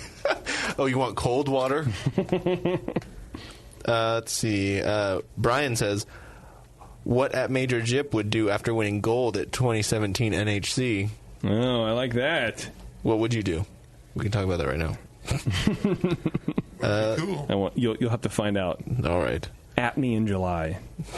Let's see. Dave says, the BA continues its censorship program. The low hug is outlawed at GABF. Oh, shit. Oh, tasty. There's no women there at the GABF. Who said that? I only use the low hug in the real world. Dave. Yeah. Dave Malone. No more low hug, Tasty. All right, well, outlawed. Tell Dave to bring his wife, and then we'll Then we'll talk. Yeah, Dave. Let's see. Jake says, Mexican IPA. It's the same as a regular IPA, but it scares Trump. Okay. Apparently. All right. He was going for it. Yeah. He went tried. all in. He went in. Yeah. He jumped over that wall. Fine. Let's see. Marshall from Brewlosophy chimed in. He said, screw beer, it's Moscow Mule year. Okay. So I don't know if that was a reference to Scott, I think or it's he the just drink. likes the drink. I'm sure it's just the drink. Yeah. Then someone got real. Oh, shit. Let's see. Oh, effing beer TM. Okay. Is the name. They trademarked their own name, I guess. All right. Breweries getting fined by the FDA for failing to meet the GCMP standards. I don't know what that means. That's I'm too dumb all for brewers acronyms. need to wear hairnets. Barry knows. He just sat through a seminar on it. Yes, it was a wonderful 3 hours the day after our anniversary party. 9 a.m. Yeah, so sounds wonderful. That was great. Yeah, the FDA's been going through and making breweries wear hairnets, making brewers wear hairnets on their heads, on their beards, everything, and other health standards throughout the entire process. Like at Trumer, they made the brewers wear hairnets. No hair is going to make it through the layers of filtration that they have in their system. But It doesn't mean a hair isn't in there. What? It passed through the filter? No, it didn't mean the that it has been in there at some point? I don't know, like I put dog hair in my mash. That doesn't affect the beer, but, you know. Oh, right. Yeah. Just because you have a hairnet doesn't necessarily mean that you're going to prevent shit. Right, but the FDA has those standards for any food production facility. Like it might end up in the beer, like, oh, Jesus, there's a hair in my beer. Like, Yeah. Have they looked at hot dogs? Well, they're busy. They just discovered breweries. Oh, shit. All right. So, yeah, I've actually heard that being real. They have to wear hairnets? That's one of the recommended things that they have mentioned. Oh, okay. It's a lot of things that are going around. One of the big things is what happens when you recall a product. Are you tracking things? I think they're focusing a lot on documentation, making sure that everybody's ass is covered. Okay, so it's not like you have to do it now, or you're getting fined? No, at this point it's not. But I know that come whenever that happens, end of this year or the year after, they're going to start enforcing it. Oh, really? Yes. I think it's part of, I don't know, some legislation that passed 2011 or so. But Food Safety Modernization Act. Huh. So Warren, will you get like a parachute or something to cover up your beard? I mean, do you have to cover big enough for that thing? Well, it sounds like I have a year to figure it out. Is that something that you know that the BA is trying to fight? I mean, that sounds ridiculous. I don't know where it stands. I know that MBAA, the Masters Brewers Association of America, has been doing some seminars, and that's what we sat through. So they're just making sure people are aware of it, and there's I think a lot of stuff that still needs to be figured out on the FDA side, but they're letting us know right now, brew pubs can't be as open about putting spent grain into pretzels because there's a lot of record keeping you have to do to make sure that you're taking you're processing a spent grain and putting it into people food. Okay, so like no botulism can happen. Yeah, or whatever. exactly. Yeah. And that's an issue where the FDA is kind of figuring out these new laws. Mm-hmm. And with the spent grain issue, there was going to be a huge crackdown on even getting rid of spent grain and even being okay with sending it to cattle. Yeah. Yep. And so they are being somewhat lenient and flexible and working with brewers on what's realistic. Yeah. So there is hope that maybe I don't have to put a giant parachute or a grocery bag. That would, because it already has the handles. You just tuck them over your ears. Actually, a grocery bag would not be that hard. That'd be great. Yeah. I could do that. Yeah, contact like the Safeway for That's true. I could brand it. Yeah. It would be the replacement for your logoed T-shirts, which you can't see anyway because of your giant fucking beard. Well, but also the problem is that now we're in California where those grocery bags don't exist anymore. Well, the Safeway now still sells, but they're like super heavy duty. They're like 4 of the normal light ones. Oh, really? Yeah. So it makes. I just throw them in the water every time I drive over the bridge. I just throw them all out. You have a car full. Yeah, and I expedite the fucking. If he sees a dolphin or something, he throws like 4 or 5 out. Oh yeah, absolutely. Make sure you get one right on its nose. Exactly. Yeah. They earned it. They did. Okay. Anyway, go ahead, Warren. So that's it. That was the last one. Okay, perfect. That makes sense to me. So the ones I liked were the one from Christ, where something about session things. I'm scrolling backwards up. Session IPAs, something else we don't give a shit about. Okay. Will, he wanted to talk about the death pool. He thinks that we would finally understand what the fuck that's about. That's true. Well, someone might actually... He thinks someone will win. Yeah. Actually, I'm going to take that off. I don't like that anymore. Okay. Greg, reading our own Yelp reviews. Yes. For the hop grenade. Yeah. Of course, my own personal favorite right now is Brian. What would I do when I win? Oh, I forgot to drink my beer. Oh, I mean, that's a positive thing to talk about, so I kind of like that one. Anymore. I'd hate for Bev to do something. She looks real busy. Yeah. Okay, that's fine. I brought my beer, my rebrew for the second round. I wanted to drink it on the air. Oh, yeah, this is the round but 2. I forgot, yeah. Oh, yeah, I can go grab it. Do you want to do it? Well, no, but then we have, like, the glasses. Yeah, if you can grab, like, a glass for everybody. It's not that complicated. Would you mind? It's in my little rare barrel I know. fucking John, the white one. It involves walking out there and getting 4 glasses. But I never she hasn't done that before. But I never know what she will complain about and what she won't, so I'm always, on edge. Yeah, Well, I complain about everything. Oh, you heard that? Yes. Bev, go get the beer. Yeah, why aren't the glasses here? Yeah. Jeez. Yeah. I'll complain about that later. Why? No. Hey, Bev. So what was the one about Mexican lager or something? What was it? It was Mexican lager. Mexican IPA. Oh. Yeah. It's the same as regular IPA, except it scares Trump. Did you like that one? I didn't have it on my list. So I didn't want to. Yeah. Right. And the last one I had on my list was Dave, which they're going to ban the low hug at GABF. That would be worth talking about also. Yeah. I think that and what you would do with your gold medal. You think out of those two? Those are my 2 favorites. Okay. You guys agree with that? Yep. Sure. Good finals. Barry's like, whatever, dude. Yes. Yeah. It's fine. Okay, well, which one? Me winning or the low hug? What's your favorite, Warren? Oh, wait, I have to decide? Well, no, we're just going to go. Oh, we're voting? I don't know. I got to kill time for Bev to fucking come that's to right. the We're thing. waiting on So beer. This is going to be the best finale to the Twitter game ever. I'm going to vote for yours. Okay. Because Great. it's positive versus no low hugging happening. That's not positive. You don't want to see that. I don't want to live in a world where there's not low hugs. No low hugs. Barry, what about you? Do you agree with that? I agree with that. I think we can throw you a bone. I know Tasty agrees. I don't even have to fucking... Yeah, okay. Well, it's me. So, Brian, thank you very much, my friend. You will get something. We have some. Where are you going? Are you leaving? Do we have something? Oh. Well, what do you want? Can you wait 5 minutes? I can do Can that. you hold it? Yes. No, he wanted to not have to drink your beer. Because you just caught it now. I was just trying to be polite. No. Right. Now you made it awkward. Yeah. Damn it. Now we know. Okay, perfect. So, Brian, thank you very much. This is my rebrew. I haven't even tasted it yet. I've just kegged it, I think, like Tuesday or Wednesday. It tastes a lot like peanut butter. That's the other one. Oh, that's the wrong one. God. Okay.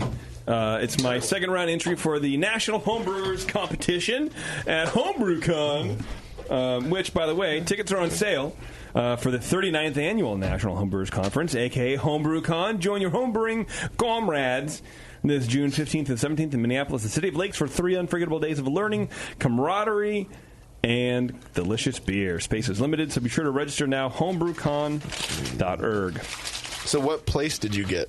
I got second place in the first round. Right, yeah. Okay.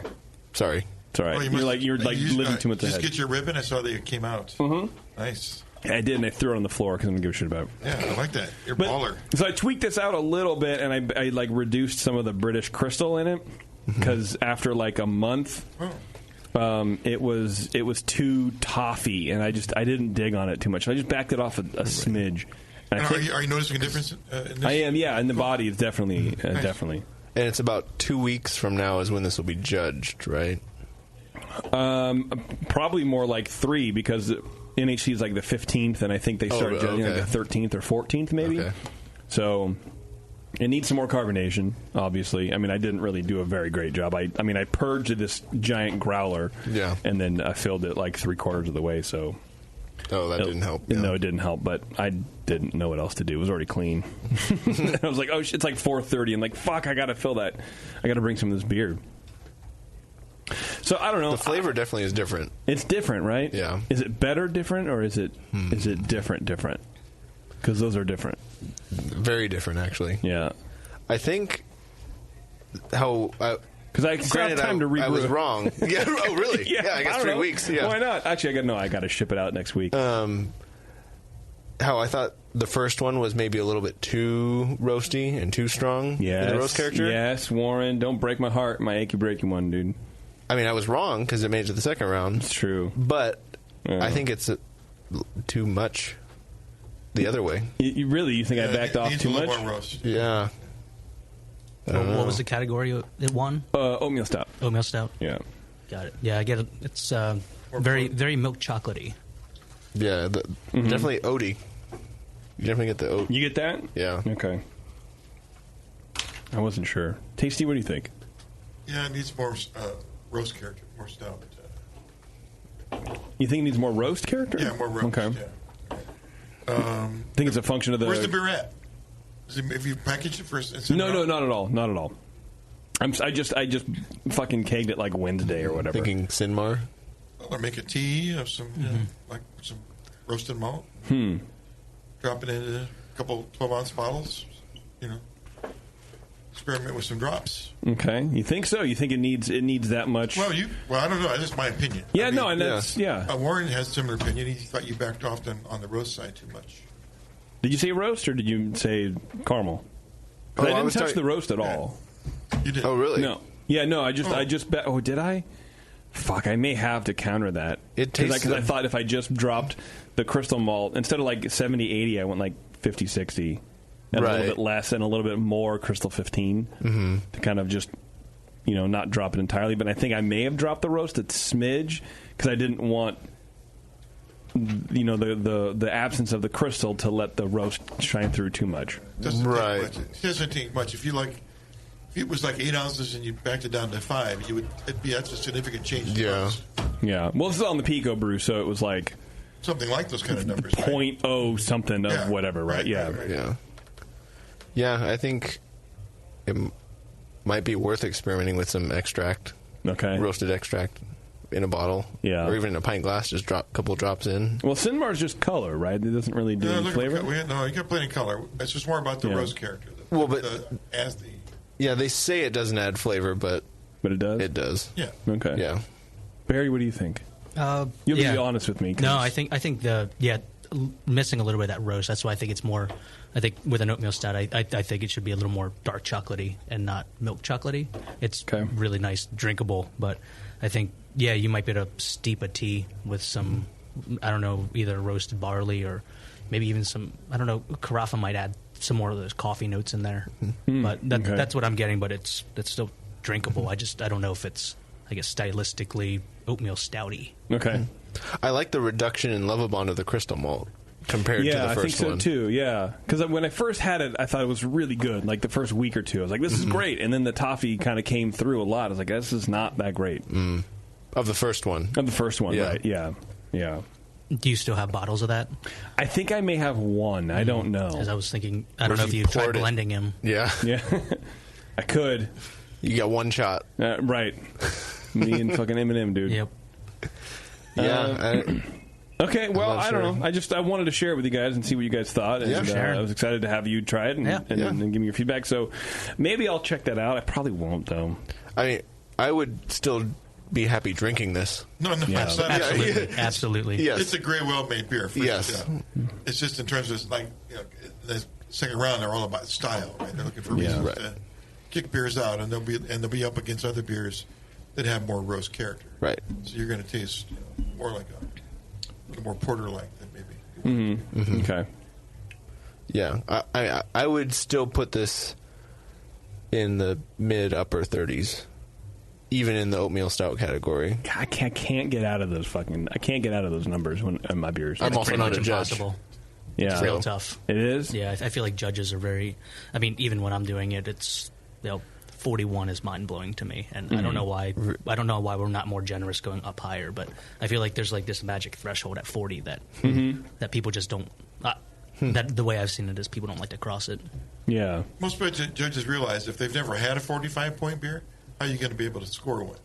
Yeah. Right. In general, that's true, but I've had a 43, 44 beer that didn't even go to final round. I've had a 42 was the highest I've ever gotten, and it didn't go anywhere. Or maybe it was a 41. I forget now, but it didn't go.